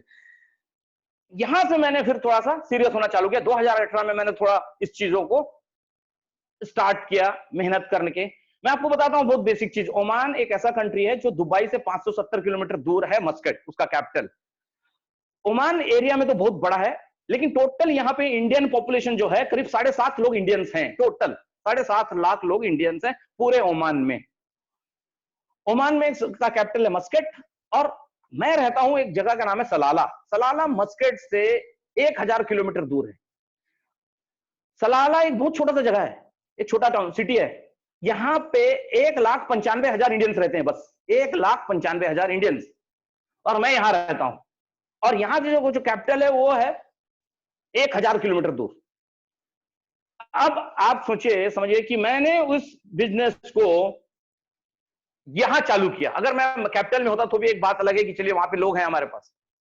जैसे कि आप लोगों को मालूम है, हमारा बिजनेस जो है, it's a business of people and people and people and people. अब चूंकि ये कंपनी इंडिया की है, तो आपको you have to be liaise with the people of India and people of India and people उस जगह लेके बात की रिजवान साहब ने। मैं उन चैलेंजेस के बारे में आपको बताता हूं कि इंडिया में रहते हुए जो मैं आज तक समझ पाया, इंडिया में रहते हुए इंडियंस जो लीडर्स हैं और इंडियन जो हमारे वेस्टिज में हमारे बिजनेस पार्टनर्स हैं, उनका लेवल एक डिफरेंट लेवल के चैलेंजेस हैं। इस पर्टिकुलर बिजनेस में हमारे जो चैलेंजेस हैं यहाँ पे, वो मैं आपको कुछ बताता हूं, जरा गौर फरमाएं। आप लोग से बहुत डिफरेंट चैलेंजेस हैं।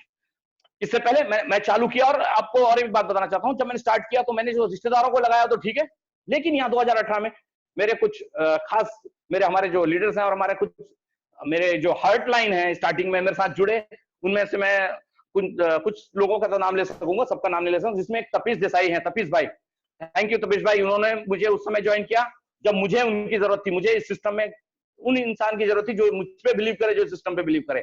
थैंक यू अब्दुल नासिर टोले साहब, नासिर भाई थैंक यू वेरी मच, अजीज भाई थैंक यू वेरी मच। ये वो लोग हैं, हितेश भाई थैंक यू वेरी मच। ये वो लोग हैं, जब मैं एक ऐसे सिस्टम को this part of the world में लाया हूं, या ऐसी चीज जिसमें मैं खुद भी 100% उस समय तक 100% बिलीव सिस्टम में नहीं इन्वॉल्व हूं, और उन्होंने मुझ पे बिलीव किया और सिस्टम पे बिलीव किया, और मेरे साथ कंधे पे कंधा मिला के काम करना चालू किया, आगे बढ़ना चालू किए।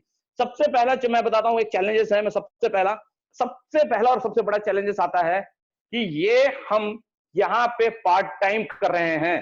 सर सुनिए, समझ के लीजिए कि मैं खुद पार्ट टाइम कर रहा हूं। मैं अपना ब्रेड एंड बटर मेरी नौकरी है, उसके बाद जो वक्त बचता है उस पे करना है मुझे। और यही चीज हर किसी पे, हर 195,000 लोग जो है, 1,95,000 लोग, उनके ऊपर भी ये इंप्लीमेंट होता है, पार्ट टाइम। और पार्ट टाइम में चूंकि मैं गवर्नमेंट जॉब में हूं, मेरे को पार्ट टाइम टाइम थोड़ा ज्यादा मिलता है, लेकिन बाकी कंस्ट्रक्शन इंडस्ट्रीज में मैक्सिमम यहाँ लेबर्स है सर, उनको तो सुबह 4 बजे से उठ के रात 9 बजे तक फुर्सत नहीं मिलती है, वो कहां से पार्ट टाइम निकालेंगे।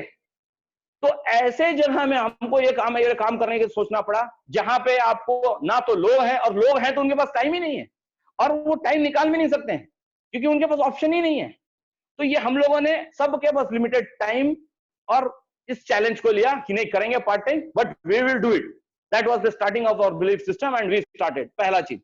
सेकंड, इसी प्रोसेस में इसी का सेकंड पार्ट यह है कि लोग इसको जॉब में रहते हुए पार्ट टाइम करना चाह रहे थे, लेकिन सेम टाइम पे अपने ड्यूटी आवर्स में वेस्टेज के बारे में बात नहीं करना चाह रहे थे, क्योंकि हर किसी को मालूम है कि मैनेजमेंट को गल्फ में या यहाँ पे पता चलेगा मैनेजमेंट को कि आदमी कुछ और काम भी कर रहा है, किसी और चीज में इन्वॉल्व हो रहा है, फुल फोकस नहीं है अपने जॉब में, तो उसको फायर कर देगा। कोई आदमी अफोर्ड नहीं कर सकता अपनी नौकरी यहाँ पे वेस्टेज के लिए, अपने नौकरी को यहाँ से सैक होकर यहाँ से चले जाए। दुनिया भर के डिपेंडेंट लोग हैं इंडिया में उनके ऊपर, यहाँ से पैसे जाता है तो उनके पेट भरते हैं, उनका स्कूल का खर्चा निकलता है, सारे डिपेंडेंसी यहाँ के लोगों के ऊपर बैठे हैं, तो वो नहीं चांस ले सकते सर। तो वो अपने ऑफिसर्स में इस बारे में बात नहीं करते थे, और पार्ट टाइम मिलता नहीं था। बहुत बड़ा चैलेंज था ये कि लोगों को बताएं और उनको इस बिजनेस में लाएं। सेकंड चैलेंज आया सर, जैसा रिजवान साहब ने अगेन आपको बताया स्टार्टिंग में, कि हमें कुछ नहीं पता कि वेस्टेज क्या है, कैसी है, क्या करना चाहिए इसमें, किस तरह से आगे बढ़ना। ना तो हमारा नेटवर्किंग का बैकग्राउंड था सर, और ना ही हमारे को कोई ट्रेनिंग थी, ना कोई ट्रेनिंग, ना कुछ मटेरियल।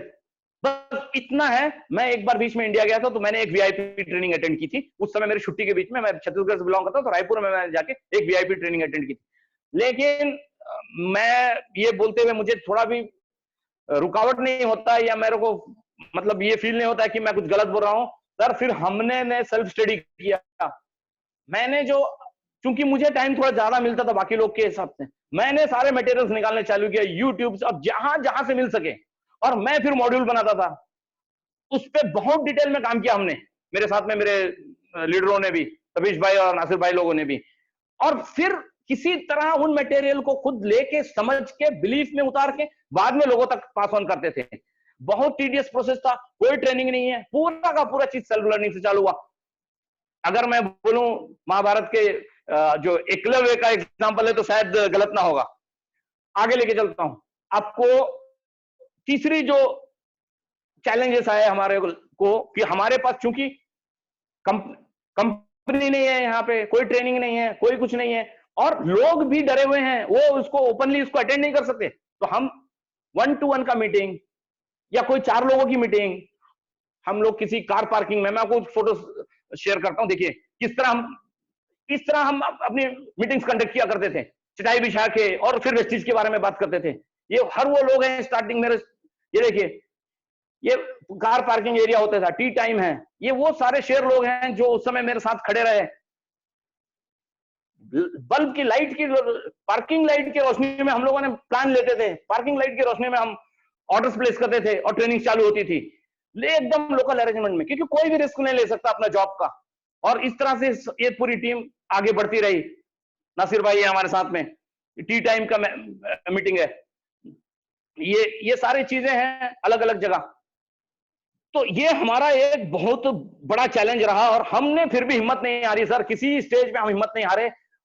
रिजेक्शंस, ये सारी चीज ऑलरेडी मैंने आपको बता चुका पहले कि मेरी लाइफ में ऐसे ऐसे मोमेंट्स आए थे कि मेरे लिए ये सारी चीजें बहुत मायने नहीं रखती थी, और आई वाज सो कॉन्फिडेंट कि मैं इस सब चीज से ऊपर उठ सकता हूँ, निकल सकता हूँ। Rejections and all it was very easy for me to handle. मैं हिम्मत नहीं हारा और मैं साथ वालों को भी साथ में लेके चलते रहा। उसके बाद में दूसरा चैलेंज आया कि बहुत प्रोडक्ट्स नहीं है यहाँ पे, ये भी बहुत बड़ा चैलेंज है। कुछ लोग आके ज्वाइन होने को तो तैयार हो जाते थे, उनको जब बताया जाता था इतना सब चीज कंपनी के बारे में, सबके बारे में, लेकिन जैसे ही बात आती थी कि भाई प्रोडक्ट्स यहाँ मिलेगा, सर यहाँ कैसे मिलेगा, प्रोडक्ट्स तो इंडिया में मिलेगा आपको, तो बोलते हैं सर हमारे फैमिली इधर है, मेरे बीवी बच्चे इधर है, उधर कोई नहीं है, उधर एक बुढ़ा माँ बाप है, उनको क्या हम प्रोडक्ट्स देंगे, हमारे वहां कोई। और आप मानेंगे नहीं, प्रोस्पेक्टिंग करके, प्लान दिखा के, डॉक्यूमेंट्स हाथ में लेने के बाद में वो अपने डॉक्यूमेंट्स लेके चले जाते थे। रिजेक्शन का हाइट था हम लोग के इसमें, रिजेक्शन का हाइट था। मैं आपको बता रहा हूं ना कि मतलब वो आदमी ज्वाइन करना चाह रहा है फिर नहीं कर रहा है, क्या रीजन है? क्योंकि प्रोडक्ट नहीं है। बहुत सारी चीज को बताना पड़ता था, कन्विंस करना का, फिर भी वो वापस चले जाते थे। ये बहुत बड़ा चैलेंज आया। और इसी प्रोसेस में आपको मैं एक बात और बताता हूं, आपको मालूम होगा जब हम ट्रेवल करते हैं तो हमारी वेट लिमिटेड होती है, हमको 30 किलो का बैगेज अलाउड होता है फ्लाइट में, नहीं तो फिर बैगेज चार्जेस बहुत ऊपर लग जाते हैं। आप मानेंगे नहीं, जितने बार मैं इंडिया जाता था और इंडिया से वापस आता था, आते समय या मेरी फैमिली जब आती थी, I used to carry more than 25 kgs of wastage items में लेके आता था। मेरे खुद के सामान में 5 किलो रखता था, 25 किलो सामान मैं वेस्टेज के लेके आता था, प्रोडक्ट, ताकि मैं यहाँ लोगों को वो प्रोडक्ट मुहैया करा सकूं, किसी तरह उस प्रोडक्ट के ऊपर उनको कॉन्फिडेंस बिल्ड करा सकूं और उसके बाद अपना बिजनेस बिल्ड कर सकूं। इतना ही नहीं, हमारे कोई भी आदमी मुझे पता चल जाता था इंडिया से आने वाला है, उसको बोलता था, रिक्वेस्ट करता था कि सर थोड़ा सा ले आना सर, इतना ही है बस, वो है। सब डरते भी थे, कस्टम में पकड़ेगा, कहीं ये होगा, वो बहुत सारे ऐसे इश्यूज आए। एक बार का कहानी मैं बताता हूँ, मेरे को खुद नागपुर एयरपोर्ट में पकड़ लिया उन्होंने। मैं इसी तरह ट्रेवल करता हूँ यूजुअली कोट पैंट में। मेरा बैग उन्होंने ओपन करवाया और देखा पूरा bag was full of health supplements and wastage material, 25 kilo से ज्यादा था। उन्होंने कस्टम वालों ने किनारे लगाया, बोला इधर आइए, कहाँ है, क्या है, इनवॉइस तो सब थी, but it is not allowed ना, बेसिकली ओमान गवर्नमेंट आपको आने नहीं देगी क्योंकि यहाँ पे अप्रूव्ड नहीं है प्रोडक्ट्स। उन्होंने मुझे पकड़ा, घेरा, I was just trying to convince them. लेकिन देखिए, आप अगर सही नियत से मेहनत करेंगे ना सर, ऊपर वाला आपको वहां भी साथ देगा। मेरा ये देखिए बिलीफ सिस्टम है, ऊपर वाले पे भी इतना बिलीफ है। और आखिर वही हुआ, उन्हीं कस्टम ऑफिसरों के बीच में से एक बंदा बीच से निकल के आया और उसने आ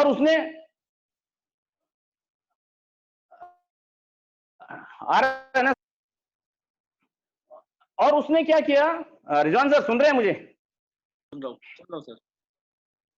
ठीक है सर, बस और 10-15 मिनट लूंगा, ज्यादा नहीं सर। Yes sir. तो उन्होंने क्या हुआ, कस्टम ऑफिसर बीच में से निकल के आया और उन्होंने बोला, अरे हाँ आप वेस्टेज के लीडर हैं सर। नहीं मालूम उसने मेरी फेस को किससे मिला लिया उसको नहीं मालूम किसके फेस समझ में आया कि मैं वो हूं, और ये वो कोइंसिडेंस था। बोला हाँ आप वेस्टिज का लीडर है, आपके पास कार भी है, आपको कार भी मिला वेस्टिज से, आप अच्छा लीडर है, बड़ा लीडर है। और बाद में उन्होंने आपस में कुछ बात किया और उन्होंने they allow me to take all this material. ऊपर वाला थैंक्स लॉट, अल्लाह का लाख लाख शुक्र है। तो इस तरह की सिचुएशन भी हम फेस करते हैं। और बाद में मैंने प्रोडक्ट्स यहाँ लाया, और आज भी अगर आप देखेंगे मेरे पास almost, if you can see on my back, it is like a full, यहाँ पे छोटा मिनी मिनी मिनी डीएलसीपी इधर ही है, सारे प्रोडक्ट्स आपको इधर मिलेंगे। तो धीरे धीरे ये चैलेंजेस भी आए, हम उनको यहाँ प्रोडक्ट भी अवेलेबल कराते थे, उसके बावजूद भी वो सक्सेस नहीं मिल पा रही थी जैसा मैं आगे बढ़ना चाह रहा था। आगे बात बढ़ी ऑनलाइन ऑर्डरिंग, जब लोग जुड़े, उसके बाद के जो चैलेंजेस थे वो और अलग थे। ना किसी को कुछ मालूम है कि ऑनलाइन रजिस्ट्रेशन कैसे होता है, वो हमको करना है, अकेले को करना है, अकेले को, तपीश भाई को, इनको हम ही को करना है, और कोई नहीं कर रहा है। कोई कर रहा है, कोई सीखना ही नहीं चाहता, बिकॉज ट्रेनिंग हो रही नहीं है, डुप्लीकेशन हो रहा नहीं है, आदमी जोड़ रहे हैं, किसी तरह प्रोडक्ट उनको खरीदवाने की कोशिश कर रहे हैं। बॉस डीएफ फॉर्म खुद करो, ऑनलाइन रजिस्ट्रेशन खुद करो। ये करते समय, अभी ऑर्डरिंग करते समय भी पूरा चीज ऑर्डर खुद करो, उसमें पिन कोड इश्यू आना, इतने स्ट्रगल है, इतना इतना रेसिस्टेंस है, आप मानेंगे नहीं, लेकिन हिम्मत नहीं आ रही। इतना ही नहीं, जब आप ऑर्डर करवा देते हैं हम, उसके बाद मटेरियल उनके घर नहीं पहुंचा करके यहां से हम फॉलो अप करना पड़ता था, उनके घर फॉलो, ब्रांच मैनेजर से कोऑर्डिनेट करते हुए, even we used to take the number of ready courier man, और कुरियर मैन से बात करके, उनके घर से बात करके, उस लेवल का कोऑर्डिनेशन करते थे हम और हमारे लीडर। और we make sure the material reach to their home. उनके मटेरियल ऑर्डर करने के लिए वो तो ऑर्डर भी बना नहीं सकते हैं, ऑर्डर लॉग भी हम बनाते थे, और हम और हमारे लीडर आज भी पेमेंट हम लोग अपने कार्ड से करते हैं, बाद में हम उनसे ओमानी रियाल में लेते हैं। संघर्ष खत्म नहीं है सर, लेकिन हमने फिर भी चीजों को, ये सारी चीजों को बहुत छोटी मुश्किलें मानते हुए आगे बढ़ते रहे, और आगे बढ़ते रहेंगे, क्योंकि हमारे सपने बहुत बड़े थे, क्योंकि हमारे गोल्स बहुत बड़े थे और बड़े हैं। ये हम लोगों ने इसको बहुत लाइट लिया, और इसी तरह हम एक एक स्टेप आगे बढ़ते रहे, आगे बढ़ते रहे। और भी छोटी मोटी प्रॉब्लम्स आती रही। ऐसे ही केरला में मनी चेन बिजनेस को लेके बहुत नेगेटिविटी है, वो सारा का सारा, यहाँ पे एक बड़ी जो लोगों का समूह है वो केरला से बिलोंग करता है, और नेगेटिविटी एक जन के पास भी जाके बताया आपने वेस्टीज, जो बोला चेन बिजनेस, बस वो खुद भी चले जाएगा और साथ में जितने लोग उसके साथ हैं आजू बाजू सबको लेके चले जाता है, बोले बर्बाद, कुछ होने वाला नहीं है, ये सब पैसा कंपनी डूब जाती, भाग जाती है, तो लॉट ऑफ नेगेटिविटी। ये सब होने के बाद में वो टाइम आया कि नेगेटिविटी से लड़ते रहे, payment issue, pin code issue. लेकिन इन सब चीज में ना, मैं आपको एक बात बोलूंगा, और इस बीच में मैं जिक्र करना चाहूंगा जरूर, कि अपने टीम लीडर्स, अपने टीममेट्स के तो आपको साथ, हमको साथ बहुत मिला, मुझे बहुत मिला, बहुत सपोर्टिव है सब, बहुत डायनामिक लोग हैं, क्योंकि मैं अकेला नहीं हूं इस जर्नी में, ये नहीं होते तो मैं कुछ नहीं होता। लेकिन सेम टाइम पे मैं वेस्टीज मैनेजमेंट का दिल से शुक्रिया अदा करना चाहता हूं, वेस्टीज मैनेजमेंट का तहे दिल से शुक्रिया मैं कहना चाहता हूं, कि सिर्फ टॉप लीडरशिप नहीं, गौतम बाली जी या कौरवीर साहब या दीपक सूद साहब नहीं, हर वो इंसान जिनसे हमने सामने से लिख के अप्रोच किया, ईमेल में अप्रोच किया, फोन में बात किया, इतना, इवन डीएलसीपी का इंचार्ज, ब्रांच मैनेजर्स, इतने हम्बल और इतने अच्छे हैं ना वो लोग, उनके बिना हमारा ये बिजनेस इस लेवल पे नहीं पहुंच सकता था, हम यहाँ पे नहीं पहुंच सकते थे। सिर्फ मैं नहीं, मेरे लीडर्स भी डायरेक्ट उनसे कोऑर्डिनेट करते हैं, बहुत सपोर्टिव है सर, बहुत सपोर्टिव है। मैं नहीं सोचता कि आज किस दुनिया में, दूसरे किसी इंडस्ट्री में इस तरह के लोग आपके साथ जुड़ेंगे, और इतने अच्छे लोगों के साथ जुड़ने के बाद आप ऊपर उठने का सपना नहीं देख सकते हैं, तो फिर क्या करने वाले लाइफ में मुझे नहीं पता। आगे लेके चलता हूं सर। ये सब इस बीच में मैं कुछ स्लाइड शेयर करता हूं, ये सारे मेरे, अच्छा इस बीच में और एक बात हुई, मैंने आगे जब बात बढ़ी, ये हमारे कुछ नए लीडर्स हैं, उसके बाद हमारे कुछ नए लीडर्स ज्वाइन हुए कुछ दिन में, कुछ मैं उनके भी नाम लेता हूं। इसमें कलीम भाई, इसके पहले मैंने दिखाया तो ताजुद्दीन भाई हैं, ये ताजुद्दीन भाई और आसिम है, और शारिक जावेद हैं, ये सारे नए उभरते, निक्की है, निखिलेश जी, शर्मा जी हैं, ये सारे लोग, सगीर अंसारी, ये सारे नए लीडर्स हैं। और इस बीच में हम लोगों ने, और एक छोटी बात बोलना भूल गया मैं इस बीच में, अच्छा मैं यहाँ पे जो नेचर ऑफ प्रोस्पेक्ट है ना, वो इस तरह का है। देखिए ये हम, याद है मुझे, एक कैंप में मैंने मीटिंग लिया, यहाँ लेबर कैंप्स है, लेबर कैंप्स में जाके उनको फ्राइडे के दिन जिस दिन छुट्टी है उस दिन हम लेते हैं। लेबर कैंप का ये हालत है, उनको पास टाइम नहीं है, उनकी सैलरी इतनी मिनिमम है कि वो ले दे के अपने आप को रह पाते हैं, बहुत किसी तरह घर का भेज पाते हैं। लाखों रुपए उधारी लेके आए, खुद एजेंट को देके आए हुए रहते हैं, उधारी चुकाते रहते हैं। उसके बाद हम उनको स्टेज में कॉल करते हैं, आ तो लेते कि जाते हैं हमारी इतनी अच्छी बातों से, हमारी चीजों से, लेकिन उनके खुद के कुछ नहीं होते, कोई बिलीफ सिस्टम नहीं होता, कोई सपना नहीं होता। और बाद में एक एक कैंप में 500 600 आदमी होते हैं, उसमें से 12-15 लोग हमारे साथ जुड़ते हैं, बाद में उनके साथ जो बाकी नेगेटिव लोग हैं उनको इस तरह नेगेटिव करते हैं कि वो ऑटोमेटिकली गायब हो जाते हैं। तो बहुत डिफिकल्ट होता है, बहुत डिफिकल्ट हुआ हमको। ये हमारे कुछ लीडर्स हैं नासिक में, ये तपीश भाई हैं हमारे। इसी बीच में ये बताऊंगा कि फिर हम लोगों ने ट्रेनिंग्स चालू करी। आपको मैं बताता हूं कि टीम को आगे बढ़ाने के लिए, और इसी तरह बढ़ते रहे हैं हम, और चीज में जब हम भी खुद थोड़ा थोड़ा पॉलिश होते रहे, जब सीखे, तो हम लोगों ने महीने में 1 दिन, 2 महीने में 1 दिन हॉल बुक करना चालू किया और ट्रेनिंग स्टार्ट की। जो लोग इंटरेस्टेड थे, हम लोगों ने ऐसा चालू किया, उससे भी बहुत डेवलप हुआ, चीजें जिस तरह डुप्लीकेट होना चालू हुई। उसके बाद हमारे दिमाग में एक बात आई कि क्यों ना एक प्रीमाइसेस ले लें, और बेसमेंट में हमने एक छोटा सा ऑफिस लिया, और उसको हम और हमारे लीडर में खुद ही कंट्रीब्यूट करके उसको हम रेंट देते हैं, और उस पर हम काम करते हैं। वहां पे 1-to-1 का प्लान होता है, और इस तरह करते रहा। और बीच में कुछ ये ट्रेनिंग से, ये हमारी ऑफिस की ट्रेनिंग है, हम अपनी तरफ से हम डेली मतलब डेडिकेटेड काम करते हैं। आपको ये भी बताने में मुझे कोई बुरा नहीं लगेगा, मुझे खुशी होगी कि मैंने एक हैबिट बना लिया कि कोई आए मत आए, मैं अपना टाइम शाम का समय, क्योंकि मैं आई एम डेडिकेटेड, मेरी लाइफ ऑफ वेस्टीज है, कोई आए ना आए, मैं अपना ऑफिस, उस ऑफिस में जैसे मेरा रेगुलर वर्क है, मैं पहुंच जाता, I am in office, so everybody knows. और फिर हमारे वीकली शेड्यूल्स रखे हुए हैं हमने कि इस तारीख को, ये हफ्ते में 2 दिन हम इस तरह की ट्रेनिंग करेंगे, ये करेंगे। हमने एक छोटा सा अपना खुद का एम्पायर सलाला जैसी जगह में चालू किया, बनाया, और चीजों को आगे बढ़ाने के अलग अलग आइडियाज ढूंढते रहे, और लीडरों को धीरे धीरे ट्रेनिंग्स और आगे मैसेज कन्वे करते रहे। इस तरह की छोटे छोटे रिकॉग्निशन किए, कोई ब्रोंज डायरेक्टर बन गया तो उनको हम कभी अचीव किया तो कुछ मिठाई की छोटी मोटी एक्टिविटी प्लान करते रहे। और इसके बाद में इसी प्रोसेस में आपको मैं बताता हूं, एक छोटा सा हिस्सा और है, मैं अपनी लाइफ का आपके साथ शेयर करना चाहता हूं, थोड़ा सा गमगीन है, बट ठीक है। आपने इतनी बड़ी बातें सुनी, एक बात और सुन लीजिए। 2019 मार्च में एक ऐसा वाकया हुआ मेरी जिंदगी का जिसके लिए मैं खुद मेंटली प्रिपेयर नहीं था। आपको मैं बताता हूं, 2019 मार्च में मुझे बेल पैलेसी हो गया। बेल पैलेसी मतलब फेशियल पैरालिसिस, मतलब चेहरे में मेरे लकवा मार दिया 2019 मार्च में।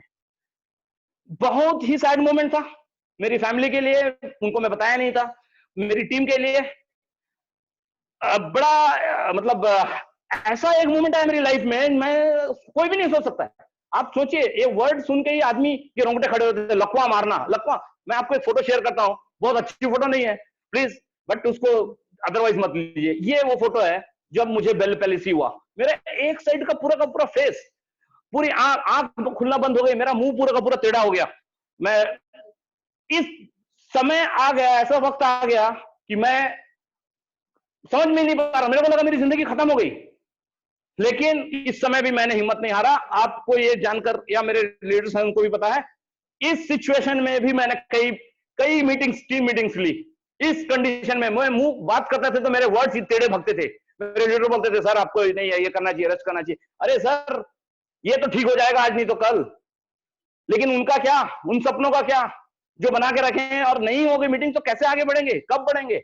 मैं हिम्मत नहीं हारा। और आपको मैं एक बात बताता हूं, ऊपर वाले की अल्हम्दुलिल्लाह दुआ से और मेरी फैमिली के सपोर्ट से वापस मैं इंडिया गया। डॉक्टर ने कहा 6 महीना लगेगा आपको वापस रिटेन होने में, अपनी जगह में आने पे।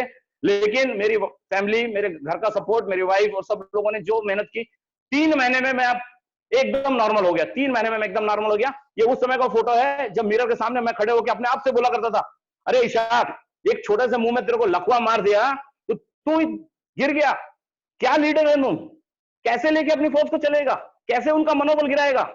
छोटे से झटके से अगर तुम हिल सकता है तो फिर बाकियों को कैसे संभालेगा? You are not a leader. तो जल्दी ठीक होना है, जल्दी बाहर आना है। ये सिचुएशन से मैं यहां से बाहर आया और अल्हम्दुलिल्लाह अक्टूबर 2019 में मैं स्टार डायरेक्टर क्वालिफाई किया अल्हम्दुलिल्लाह।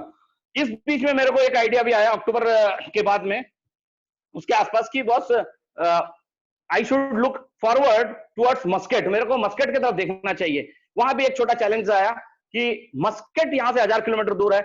उसी समय जब मैं स्टार डायरेक्टर बना, उसी समय के आसपास मैंने वीकेंड में सलाला से मस्केट बस में जाना चालू किया। 1000 किलोमीटर की जर्नी, यहां से रात को बैठते थे, सुबह पहुंचते उधर, दिन भर प्लान मीटिंग्स, अगले दिन प्लान मीटिंग्स, अगले दिन रात को वहां से निकल के वापस आना और वापस आके अपनी ड्यूटी, डायरेक्ट ड्यूटी, सुबह 5 बजे बस से उतरा, रात भर जर्नी करके 7:30 बजे अपने जॉब में।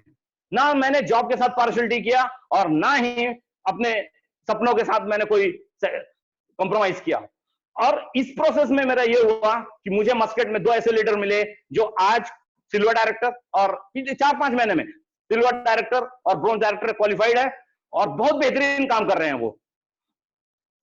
मैं बोलता हूं दोस्त, आपके दिमाग में अगर बात है ना करना है और आपने सोच लिया ना करना है, आप दुनिया का कोई भी ऐसा काम है आप नहीं होगा करके नहीं सोच सकते। मतलब आपके साथ होगा ही होगा, लेकिन आप में वो जुनून, वो जज्बा होना, आप में वो जुनून, वो जज्बा होना सर, तभी हो सकता है वो। और बात यही हुई, मैं अक्टूबर में क्वालिफाई किया स्टार डायरेक्टर और अल्हम्दुलिल्लाह ये सारी चीज में जब आप सपना देखते हो ना और बोलते हैं, जब आप सोचते हो, सपना देखते हो, तो कायनात भी आपको मतलब ना उसको पूरा करने में पीछे लग जाती है। जैसे रिजवान साहब ने बताया, पता नहीं कब हुआ, क्या हुआ, इस अंदर ही अंदर ऊपर वाले ने क्या क्या हमारे लिए प्लान कर रखा था। अरे आपको क्या बताएं, हम सोच ही रहे थे, क्योंकि कुवैत हमसे पहले आया हुआ, कुवैत इज सो बिग, बहुत सारे लोग हैं, हमको मालूम था कुवैत में पहले वेस्टीज आएगा, उसके बाद ओमान में आएगा। हम सब इंतजार कर रहे थे कुवैत आए, उसके बाद हम कोशिश करेंगे, और यही हुआ। लेकिन देखो ऊपर वाला और कायनात सब मिलके इतना जोर मारा, शायद उन लोगों से हमारी मेहनत देखी नहीं गई, और अल्लाह के रहमो करम से वेस्टीज 6 फरवरी 2020 ओमान में लॉन्च हुआ। जैसे ही वेस्टीज आया, हम लोगों को खुशी का ठिकाना नहीं था। Vestige in Oman, it is nothing than anything else. हमको अब दिखने लगे कि अब हमारे सपने कुछ भी नहीं है। जो हमने सपने देखे, शायद हमने गलती से थोड़े छोटे सपने देखे हैं, उसके बारे में बात करूंगा। और बात वो दिन आ गई जब 6 फरवरी मैं अपनी जो कोर लीडर तपीश भाई और नासिर भाई के साथ 6 फरवरी 2020 मेरी लाइफ का अनफॉरगेटेबल दिन, वो कभी ना भूलने वाला दिन, कमरबीर साहब से मेरी मुलाकात हुई। वो लम्हों को मैं ना अभी भी आंख में से बंद करके जब सोचता हूँ ना, देखिए मैं ख्वाब में नहीं देखा था, मैंने वो ड्रीम नहीं देखा था, लेकिन ऊपर वाला कभी कभी ऐसे ड्रीम्स ही देता है, ऐसे चीजों को भी पूरा करता है ना जिसकी आपने कभी ख्वाहिश नहीं की। आज भी मैं आंख बंद करके उन लम्हों को देखता हूँ ना, तो मैं खुशी का ठिकाना नहीं रहता है। बस लाइफ आगे कैसे जाती है मैं नहीं जानता, लेकिन इन क्वालिटी टाइम, ये मोमेंट्स मेरे को इतना एनर्जाइज करते हैं, इतनी खुशी देती है ना कि मेरी लाइफ में बड़ी बड़ी खुशियां, ये सब खुशी के सामने फेल है सर। और आगे वही हुआ, हम सब वहां गए और इनॉग्रेट हुआ। अब टीम भी बड़ी हो गई। इनॉग्रेशन में अब मैं एक छोटा सा कहानी और आपको शेयर करना चाहता हूँ। टाइम की तरफ भी ध्यान दिया जाए, 1 बजने जा रहा है, मतलब यहाँ 1 हो रहा है, शायद टाइम में 15 मिनट और लगेगा लगता है ट्रेनिंग खत्म करने में। रिजवान साहब अगर मैं देर कर रहा हूं तो मुझे बता दीजिएगा, मैं रुक जाऊंगा सर, प्लीज। बहुत बढ़िया कर रहे हो। बहुत कोने में हूं, बस लास्ट में हूं, आई एम जस्ट क्लोजिंग की तरफ जा रहा हूं सर, ठीक है। यहां मैं आपको एक बात बताना चाहता हूं कि ये वो खुशी का मोमेंट था, एक पल थे हम ओमान इंडियंस के लिए, जो शायद ख्वाब में भी नहीं सोचे हो। और कमरबीर साहब से मिलना, उनकी बातें, देखिए मैं बोला ना, अगर ऊपर वाले ने आपके लिए कुछ लिखा है ना, और आप अगर मेहनत कर रहे हैं सही डायरेक्शन में, मैं बोलता हूं ना, आपको वो चीज मिलेगी सर, वो चीज मिलेगी जिसका तसव्वुर आप कर रहे हो, तो मिलेगी, उसके साथ बोनस भी मिलेगा। और वही हुआ मेरी जिंदगी में सर। इनॉग्रेशन का टाइम है, बहुत सारे लोग वहां जमा है, लीडर्स जमा है, रिबन कटिंग का माहौल है, सब लोग वहां ताली मारने खड़े हैं। और देखिए ऊपर वाले ने जो इज्जत बख्शी है, ओहो, उसने मुझे वो मूवमेंट में बोल रहा हूं ना, मैं आपको शेयर करता हूं, मैं तो अभी में जवान लड़का आ जा रहे सर। कंवरवीर सिंह जी मुझे सामने, जब रिबन कटिंग के लिए एवरीथिंग वाज रेडी, हमारे आदरणीय डायरेक्टर साहब मुझे सामने लाके बोले, शाह खान ये पकड़िए, आप रिबन कटिंग करेंगे। क्या इससे बड़ी बात किसी की जिंदगी में कुछ हो सकता है सर? इससे बड़ी बात किसी की लाइफ में हो सकता है? मेरे सपनों का ऑफिस मेरे कंट्री में आया और मैं उसका रिबन काट रहा हूं सर। इसी दिन मैंने अपनी जिंदगी का सबसे बड़ा ड्रीम पूरा कर दिया, मुझे लगा। ये तो मेरा सपने की लिस्ट में नहीं था सर। और मैंने वो रिबन कटिंग किया। कंवरवीर सिंह जी ने मुझे वो इज्जत दी। मैं तहे दिल से मैं बोल रहा हूं, from deep core of my heart, मैं उनकी इज्जत करता हूं, उनकी शुक्रिया अदा करता हूं। अपने वेस्टेज मैनेजमेंट कंवरवीर साहब जी का। और मैं वो कायल हो गया हूँ। वेस्टेज मैनेजमेंट बोला है तो गौतम बाली जी, दीपक सूद जी और कंवरवीर सिंह जी के बारे में मैं ज्यादा क्या बोलूं, मैं इतना जानता हूं वो सिर्फ टेक्निकली और फाइनेंशियली स्ट्रांग नहीं है, means they are so good in humanity, they are so good in hospitality, kindness, humbleness, ऐसी क्वालिटीज के मिक्सचर है सर। सिर्फ हमको उनसे प्लान या मोटिवेशन नहीं सीखना सर, हमसे लाइफ सीख सकते हैं। ऐसी चीजें हम उनसे मिल सकता है, उनसे मिलता है। मैंने थोड़ी देर बात की, आई एम सो इंस्पायर्ड। मैं बोला बॉस, इस दुनिया में, इस पृथ्वी में भी ऐसे लोग हैं, ऐसे भंडार हैं। आज तक 25 साल तक मैं क्या किया, मुझे लगा मैंने बेस्ट किया। इस जगह में मैं देखता हूं अपने आप को कि मैं जीरो हूं सर, जीरो हूं, और मैं भी जीरो से स्टार्ट किया हूं।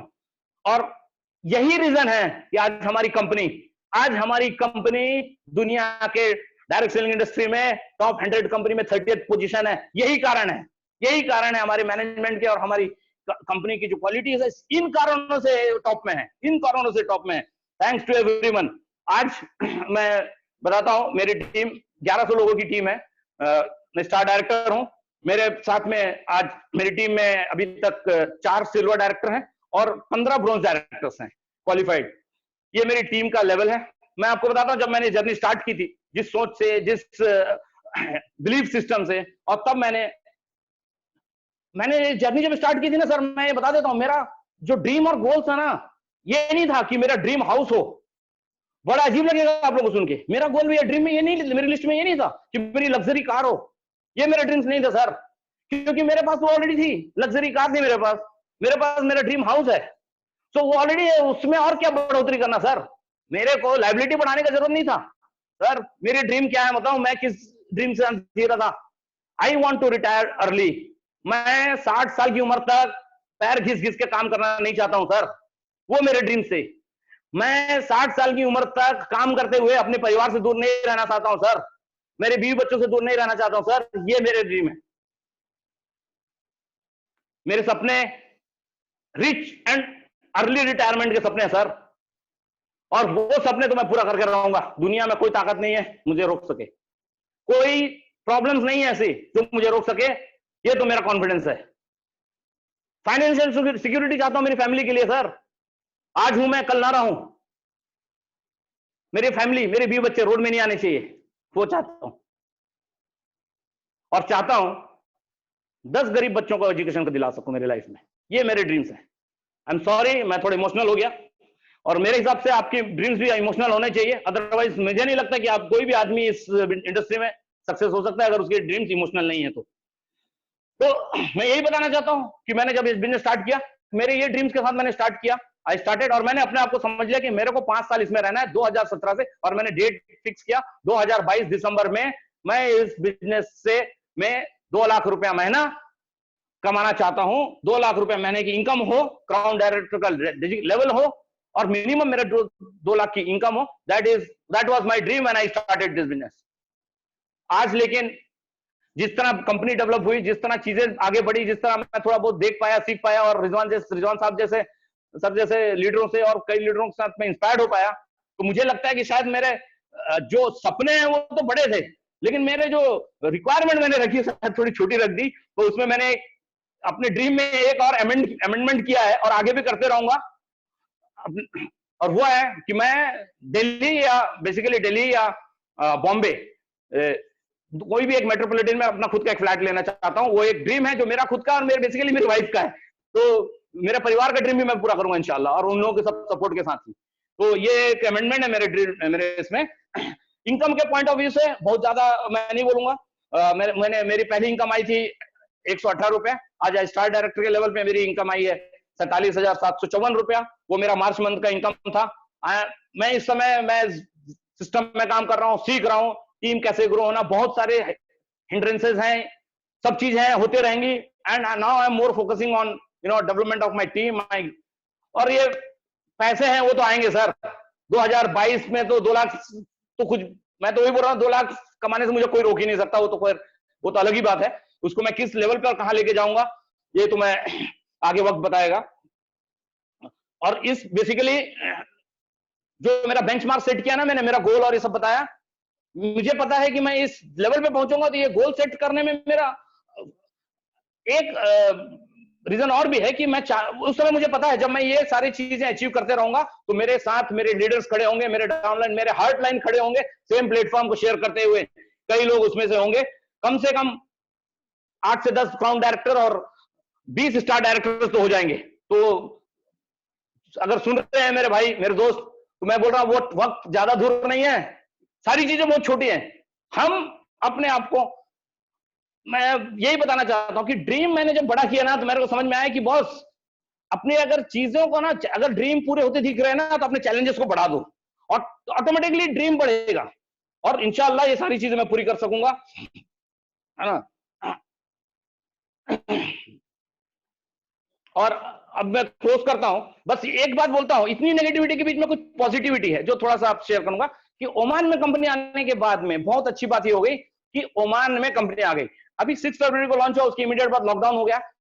लिमिटेड प्रोडक्ट्स हैं लेकिन जल्दी ही ज्यादा प्रोडक्ट्स आ जाएंगे। एक बार प्रोडक्ट्स आ जाएंगे तो अच्छी बात है, मैं आपको बताता हूं, मेरा और कॉन्फिडेंस इसलिए बढ़ गया कि बॉस आप इंडिया में हैं, आपको दूसरी कंट्री में आगे ये करने के लिए टाइम लगेगा, ग्रो कर। हम यहाँ हैं, हमारे लीडर्स यहाँ हैं, हर कंट्री के लोगों को यहाँ पे वो इन्वॉल्व करके, हर कंट्री के लोगों को वो प्रोस्पेक्ट करके, प्लान करके दुनिया भर के कंट्री के नेटवर्क तैयार कर सकते हैं। फिलीपींस, ओमान, गल्फ, सारे गल्फ कवर कर सकते हैं, सऊदी, कुवैत, एवरीवेयर। सो ये एक बहुत अच्छी चीज है कि हम यहाँ से बैठ, अब हमारा ग्रोथ बहुत तेजी से होगा, हम लोग को रोक नहीं सकता अब कोई। जो सारे पुराने चैलेंजेस थे हम लोग उसको, मतलब हमारी किस्मत से हट गए वो सब, हमारे को पब्लिक ही पब्लिक मिलने वाली इंशाल्लाह इन फ्यूचर। और दूसरा, प्रोडक्ट्स भी आ जाएंगे। तो यहाँ जो लोग रोते थे, सोते थे, बोलते थे कि प्रोडक्ट चाहिए प्रोडक्ट, उनको यहाँ प्रोडक्ट दे दिया जाएगा, समझे। और ऊपर वाला तो सारे आपके स्ट्रगल का असर देता ही है। अब मैं अपनी स्टोरी यहीं खत्म करता हूं, क्लोजिंग की तरफ ले जाता हूं। इतनी सारी बातें मैं कहा, सारी बातें तो जिंदगी की नहीं कह सकते 1 घंटा या 1.5 घंटे में, लेकिन इस पूरी बातों में अगर मेरी की बात से किसी को कोई तकलीफ हुई हो, किसी को बुरा लगा हो, तो मैं बहुत माफी चाहता हूं, तहे दिल से माफी चाहता हूं। दूसरी बात ये, अपने इस अध्याय के बारे में, इस जो स्टोरी में मैंने दुनिया भर के अध्यायों में बहुत लोगों का जिक्र किया और शायद कुछ किरदार इसमें से छूट गए होंगे, उनसे मैं माफी चाहता हूं। लेकिन दिल में सारे वो लोगों की जगह है, सारे वो लोग यहाँ हैं। नाम ले लेके मैं अगर नहीं उनको संबोधित कर सका तो उसके लिए ना सोचे कि मैंने उनको ये नहीं किया, एड्रेस नहीं किया, सारे वो लोग यहाँ है। और अंत में मैं यही कहूंगा कि अपनी बातें खत्म करता हूं, बस इतना ही कहूंगा, जो भी लोग सुन रहे हैं ना, देख रहे हैं, मैं सिर्फ 2 लाइन में कंक्लूड करूंगा कि बॉस लाइफ सबको एक बार मिली है, जो करना करिए, but set your goal first, dream बनाएं और chase your dream. See struggle आएगा जरूर आएगा, कुछ भी चीज आसानी से नहीं होगा।